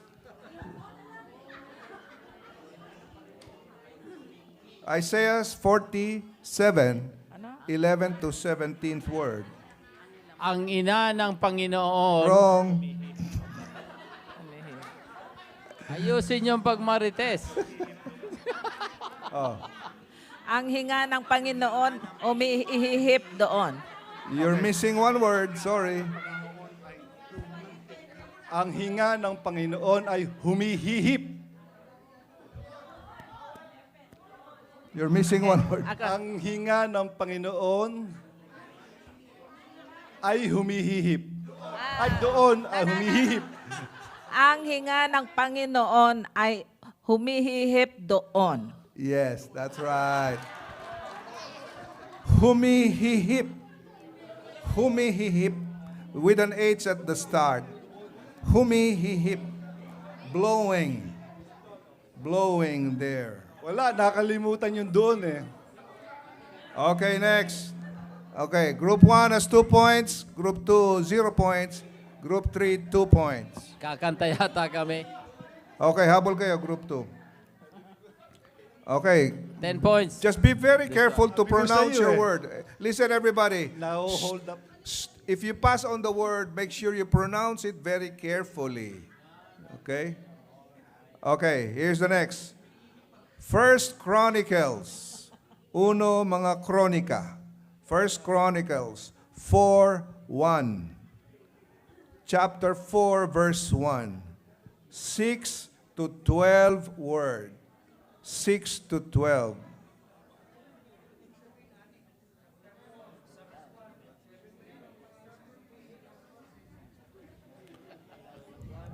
Seven words. First Chronicles, uno mga kronika, 4:1. 6 to 12 word. Go ahead, Marites. Ayan na. Come on, Marisol. Dapat Mahina. ang chismis, kompleto. Mahina ang wifi namin dito. Ha? Huwag kulang-kulang. Hindi mo naman may memorize.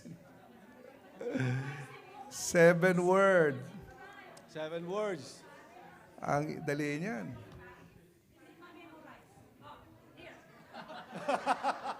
Oh, wag mo na basahin.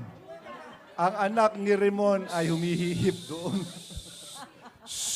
No, no, no, no, no. The others are trying their best. Okay.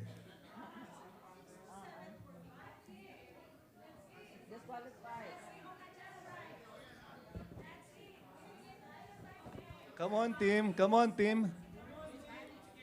Come on, team. It's okay.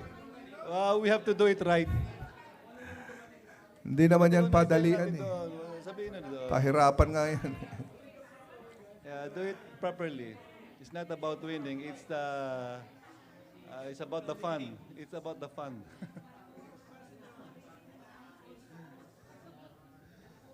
Magkano ba kasi pinusta dyan? Okay. Group 1.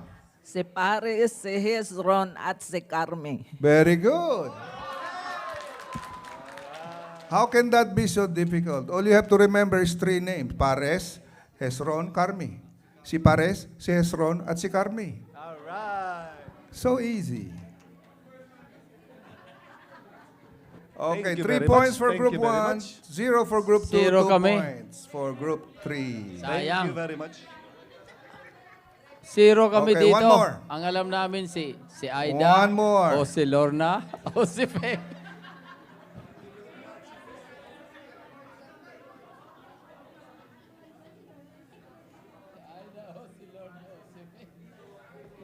Okay, from the New Testament. Listen. 2 Peter, 2 Pedro, 2:17.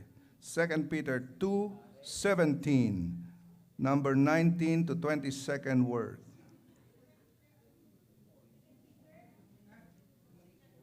4 words. 2 Peter 2:17, 19th to 22nd word. 4 words. Eto na. Eto na. 19th to 22nd word. 4. From 19th word, count 4. 19 to 22nd. 2 Peter 2:17. Si Nabucodonosor. Ayan na. Marites number 1 is going. Ayan na, Marites. Pwede pang i-connect dyan. Shh. It's whisper. It's all about whispering.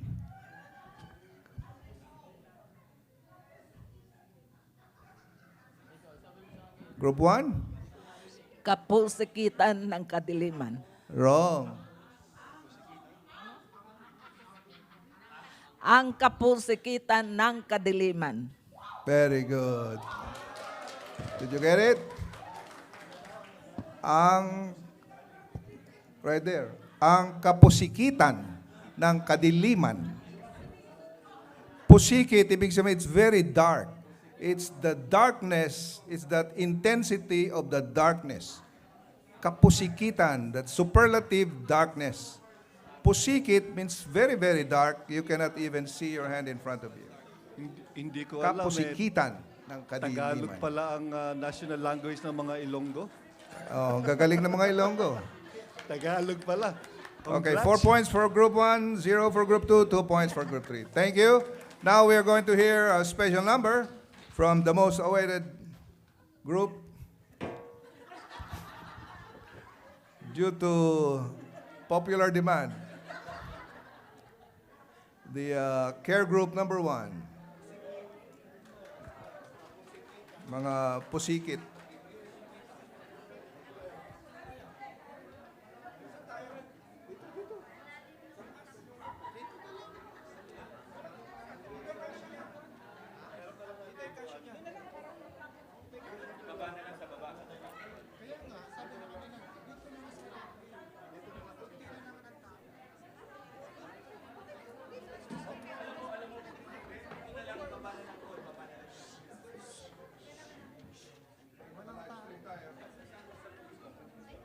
Saan tayo? Sa taas?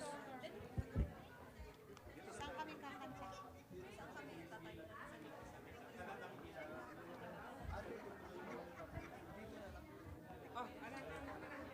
Tatayo na lang daw.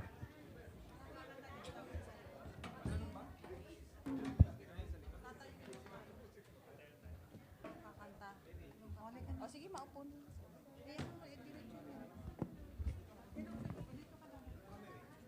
Oh, ito.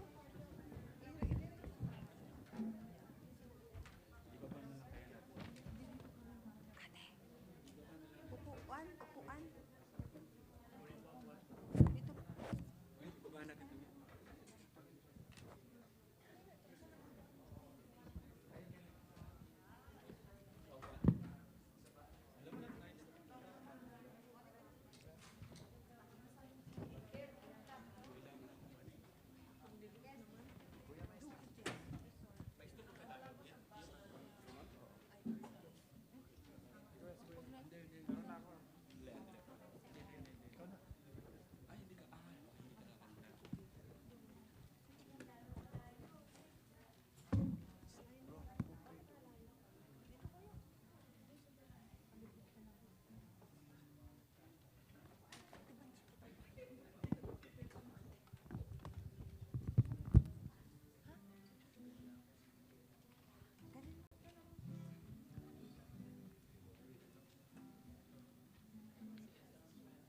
Ang awit po ito ay nagsasabing, Sabi niya ay, may sasabihin ako sa inyo. Sabi dito.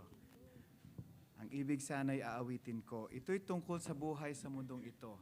Ito po ay isang experience na sinasabi niya na ang buhay natin ay dapat ibigay lang natin sa Panginoon. Sa kabila ng ating kaabalahan sa buhay dito sa mundong ito, ay ang mahalaga ay ibigay natin ang lahat para sa Panginoon.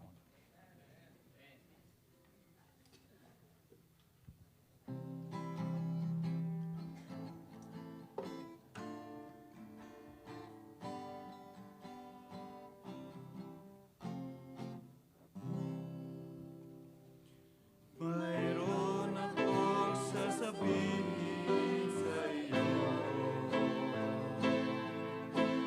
Ibig sana'y aawitin ko. Ito'y tungkol sa buhay sa mundong ito. Ang buhay na ibinigay ng Diyos para sa iyo. Sa Kanya mayroong kabuluhan ang iyong buhay. Sa Kanya may pag-asa, nabibilang na tunay. Sa Kanya may kaligtasan kung ika'y mananampalataya. Sa Kanya may pag-asa, sa Kanya. Sa umaga't maghapon ika'y litong-lito sa mga pangyayaring naririnig mo. Minsan ika'y nagtatanong sa sarili mo kung saan patutungo ang buhay sa mundong ito. Sa Kanya mayroong kabuluhan ang iyong buhay. Sa Kanya may pag-asa, nabibilang na tunay. Sa Kanya may kaligtasan kung ika'y mananampalataya. Sa Kanya may pag-asa, sa Kanya. Inuubos mo ang oras sa trabaho mo upang ika'y lalong umasenso. Mayroon ka bang nadadala sa sarili mo sa lahat ng kayamanan at kayawan sa mundo? Sa Kanya mayroong kabuluhan ang iyong buhay. Sa Kanya may pag-asa, nabibilang na tunay. Sa Kanya may kaligtasan kung ika'y mananampalataya. Sa Kanya may pag-asa, sa Kanya. Sa Kanya mayroong kabuluhan ang iyong buhay. Sa Kanya may pag-asa, nabibilang na tunay. Sa Kanya may kaligtasan kung ika'y mananampalataya. Sa Kanya may pag-asa, sa Kanya. Sa Kanya may pag-asa, sa Kanya. Sa Kanya may pag-asa, sa Kanya.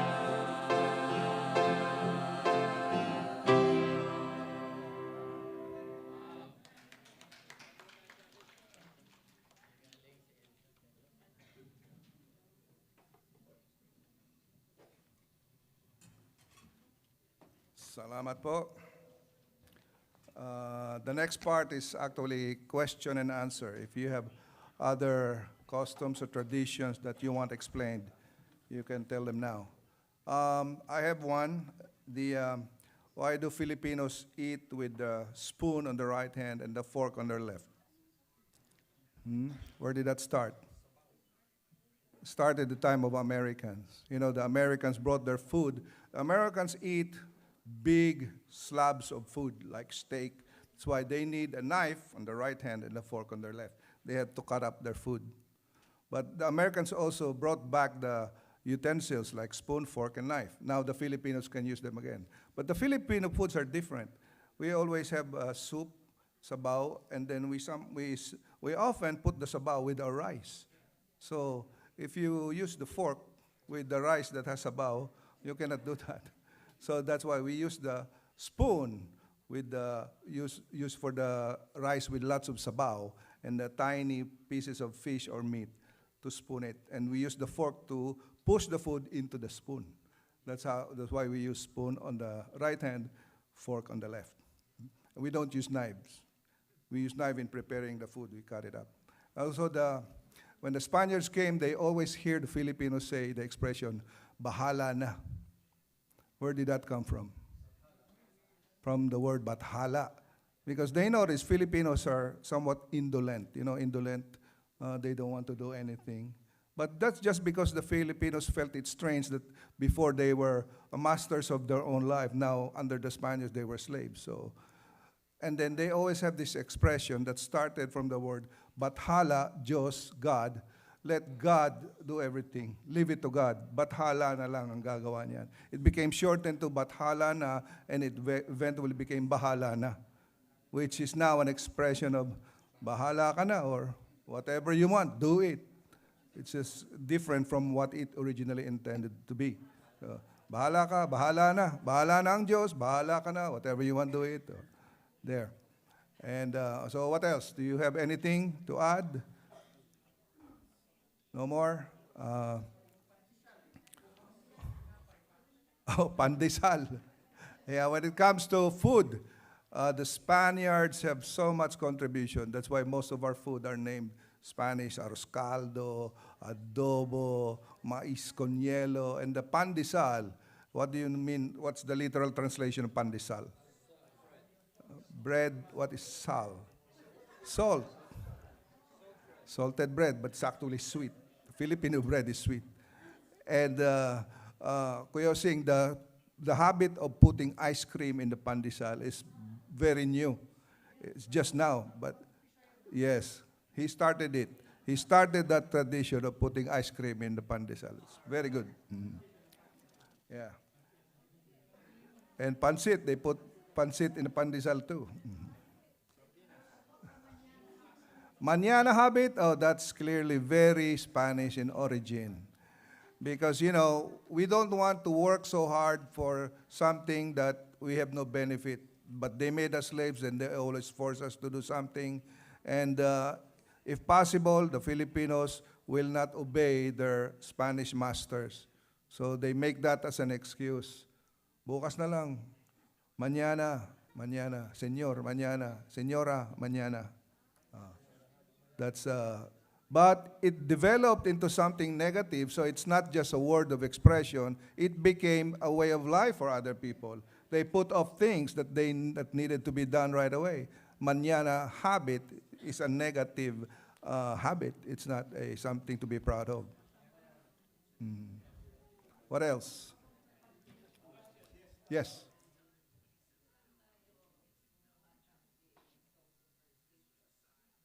Superstitious. We were basically a very religious group of people, even before the Spanish came.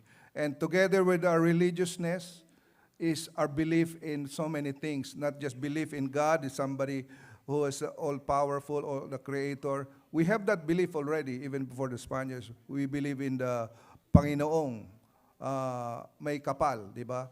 It was mentioned by Pastor Hansel. But aside from that, we also believe in other supernatural beings. That's why we have aswang, we have the kapre, we have the manananggal. All of those are before the Spaniards. What else? Yung mga aswang, ang tawag doon? Ha? Duende. Multo, yes. Yeah, because, and the Spaniards used this kind of beliefs to turn because we are so, we are so fervent in our beliefs. before the Spaniards, it was superstition. But the Spaniards turned our fervent desire to believe in something into religion.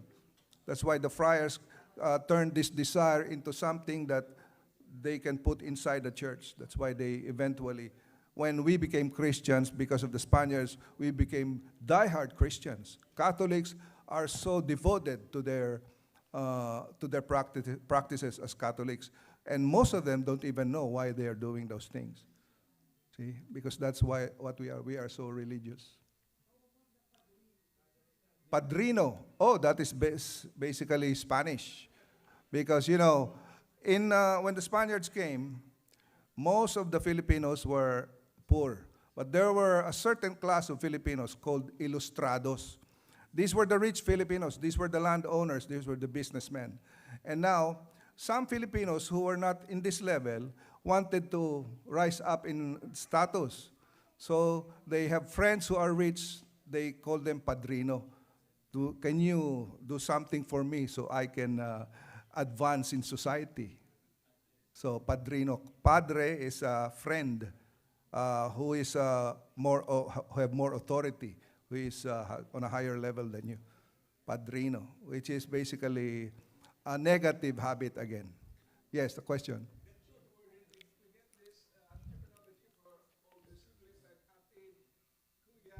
Ah, that is Chinese. There are different levels of, what do you call this, sibling levels. And ate is just one of them.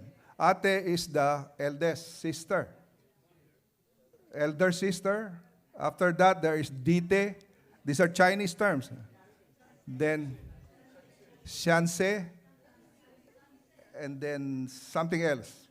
And ache. That's if you're not feeling well, you ache. But these are Chinese, and you know why? The Chinese are like that. They have ranks among their family. That's why they have titles. So a certain rank who is higher have more privileges than those in the family who are lower in rank. The younger you are, the less your privilege is. So the eldest has more privileges than anyone. Question? Yeah, go ahead.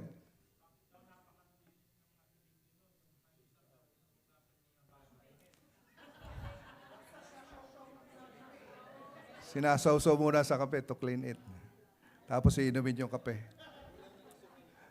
Yeah, basically we are clean people, you know. Even our houses, even if they're nipa huts, the Spaniard colonizers found out that we were very clean and we don't have too much problem. The problem started when, you know, the Western civilization, they brought disease that was not inherent or native to our country. And then when they have brought this disease, but they did not establish health and welfare measures. Unlike the Americans, they develop a system of public health and welfare. Spaniards, they have no concern about the Filipinos, whether you get sick or not. And then they brought, aside from that, they brought disease from Europe and everything. Yes? Where did we get this ugali na pag umuwi ka, pagbalik mo, pasalubong ka? Americans. Because, you know, many Filipinos, after the Americans came, they brought with them teachers. Lots of because one of their primary intentions for the Filipinos to be educated, they brought with them lots of American teachers. They called this group Thomasites. Why did they call this group? Because they arrived in a ship called SS Thomas. So those are all teachers, thousands of them. And they spread all over the Philippines. That's why they called Thomasites. They educated the children from elementary to high school, American style. But colleges, we don't have universities and colleges yet. So we brought lots of Filipinos to the States to study in their colleges and universities. When they came back, you know, we were so immersed now to American products, stateside, that's the term there. Stateside, that means product coming from the States. So when they came back, they want to give these stateside products to their families, pasalubong. So it became a habit. If you go away to a different country, when you come back, you have to have this pasalubong, stateside. Yeah. Blue seal. Cigarettes with blue seal, that means U.S. cigarettes. Yes. Again, that's related to the ano yung manana habit.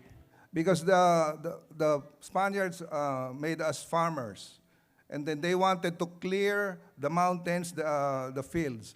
You know, in the rural areas, it's proliferated by a grass called kugon. So the way they clear that is they burn it. Once you burn it, it's dead already, but you have to still clear it, remove it. So the field will be bare, you can plant it. But again, the Filipinos don't want to serve their masters because they get nothing out of it. They just burn it, but then they leave. So, Ningas Kugon, that means you started it, but you did not finish it. That's the meaning of the term, Ningas Kugon. Ningas is a flame. You just burned it, but you did not clear it out. You started it, you did not finish it. Ningas Kugon, it means you started something without finishing it. What else? Joy.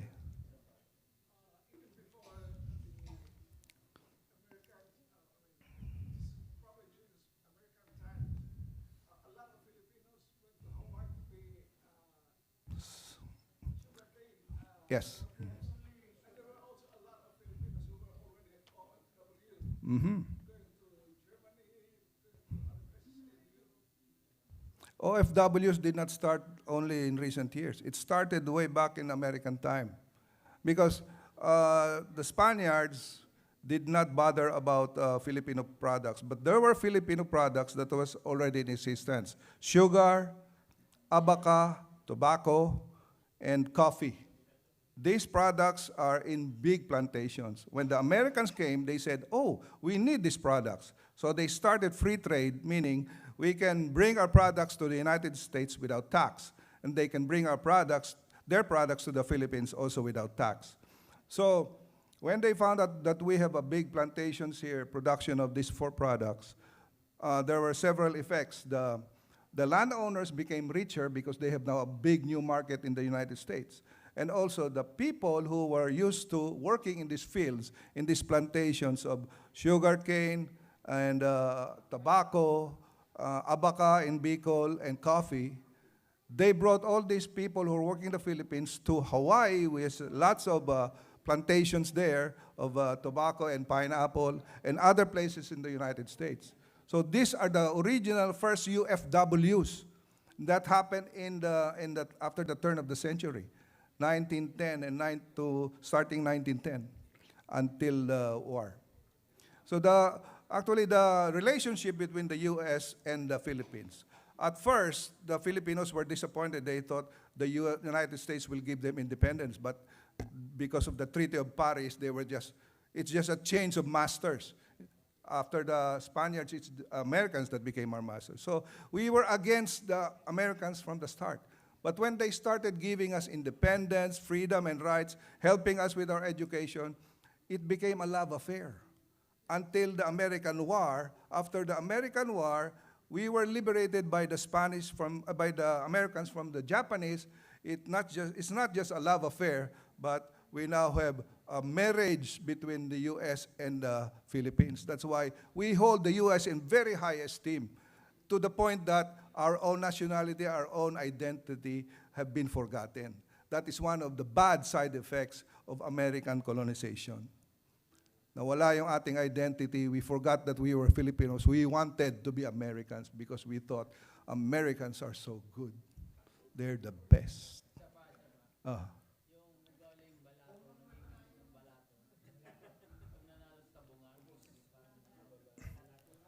That's a side effect of the rich, very few rich people in the Philippines, until now actually. And there's a lot of poor people. So it became a custom that if you have more of one thing, and some people close to you have less of that, share. So balato is just sharing, and Filipinos wants to share. It started with family unit, we share everything. Several group of families became clans, several clans became barangays, but we share everything. So balato means if you won something out of a game out of gambling, share your winnings. Or don't tell anyone that you won anything. So you don't have to share. Wala na? Oh. Siesta, yes. Spaniards found it so hot in the Philippines. It started with Spanish. And when they work, they usually work in the office, only government officials. After eating their lunch at noon, they don't want to do anything, just sleep and lie down. Offices will close after noon, at 12, will open again at 3 o'clock in the afternoon. That's how we got our siesta. Albert.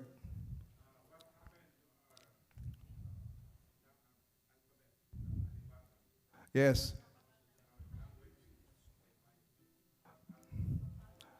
The Baybayin is the original language found in the Philippines even before the Spanish. They found that we have our own alphabet. It's called Baybayin. But, you know, the Spaniards don't want us to be educated. So they removed all traces of the Baybayin. They tried to destroy it. They don't want us to have a common language. Because when they arrived, we don't have a common language. Tagalog is spoken only in northern Luzon, in the Manila area. They don't want us to have one common language to unite us, so they remove all the traces of Baybayin. They did not teach us Spanish because, again, if everyone knows how to speak Spanish, then we will have a united language. So that is one of the suppression of the Spaniards, the Filipino intellect. They removed our alphabet Baybayin. Oh, last.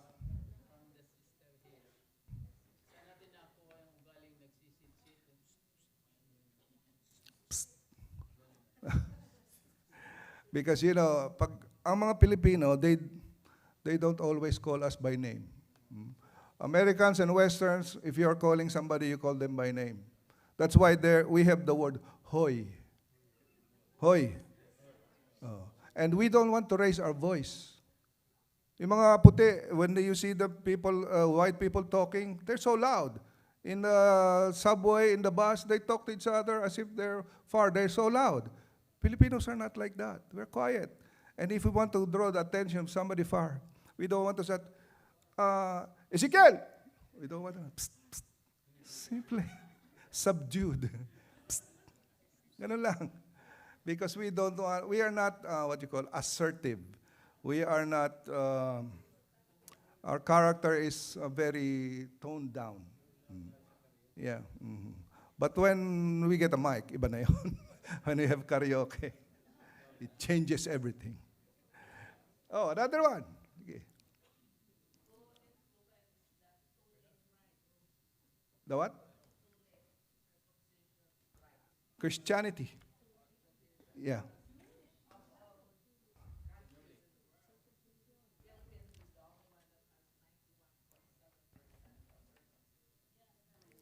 It was introduced by the Spaniards because Christianity, you know. Pastor Hansel mentioned the Crusades, the Holy Wars. The kingdoms in the Europe back then were Christian kingdoms. And they wanted to rescue Jerusalem from the Muslims. So the Jews in Jerusalem and the Christian nations in Europe back then share the same beliefs. So circumcision is prevalent in Christian Europe. When Spaniards came, they enforced that on us. I mean, they gave that to us. But it became so prevalent in the Philippines because for the males, if you are not circumcised, there's something wrong with you.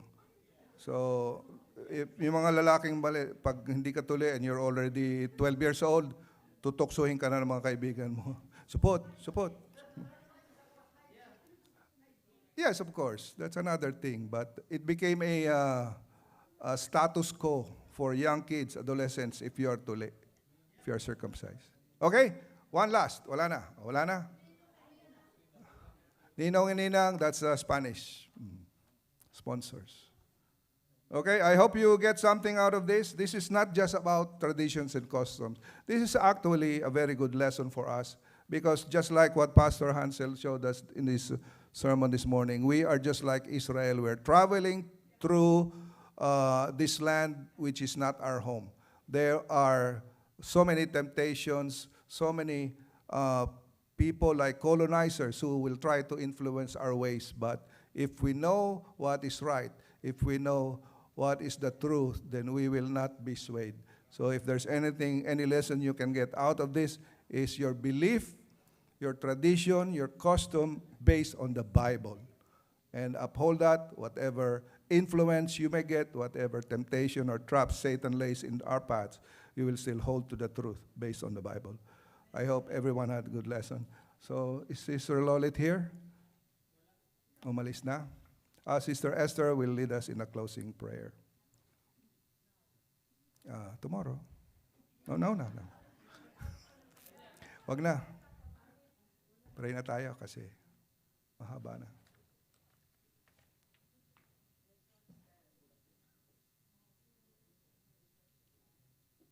Let's all stand.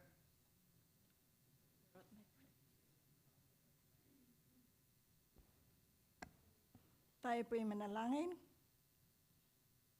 Ama naming banal na nasa langit, kami po ay taos-pusong nagpapasalamat sa inyong pakiksama sa amin sa hapong ito.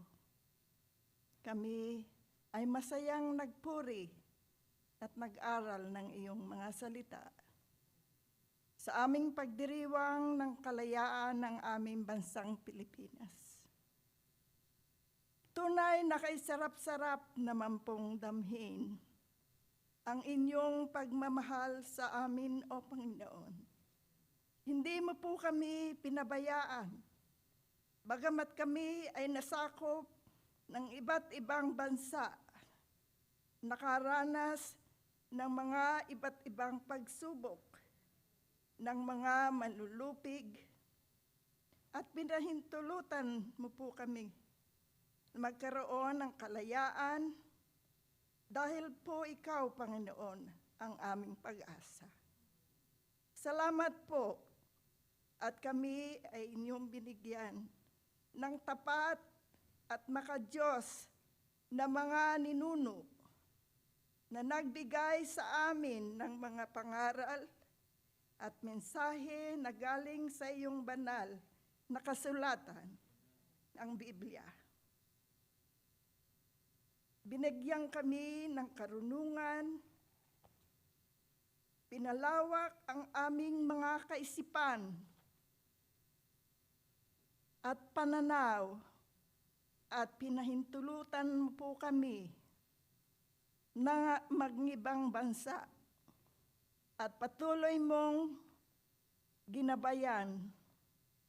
At ngayon, O Panginoon, kami sama-samang nagpupuri at nagpapasalamat at sumasamba sa iyong banal na pangalan.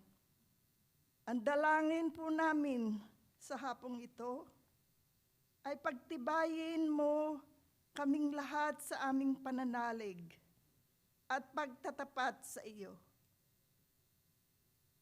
At sana, Panginoon, bigyan mo po kami ng pagkakataon na maipabahagi namin ang pananampalatayang ito at iyong pag-ibig sa iba na hindi pa nakakakilala sa iyo at tumatanggap ng iyong tunay na ibinibigay na kalayaan at pag-ibig. Patuloy din mo po kaming gabayan at pagpalain, O Panginoon, habang kami ay naghihintay sa iyong ikalawang pagparito. At nang ikaw ay dumating, kami ay nakahanda, nasasalubong at magmana ng kaharian na iyong inihahanda para sa iyong mga anak. Ito po ang aming hiling at dalangin, alang-alang po sa pangalan at matamis na pangalan ng aming Panginoong si Jesus. Amen. Amen. Thank you, everyone. Sundown worship will start at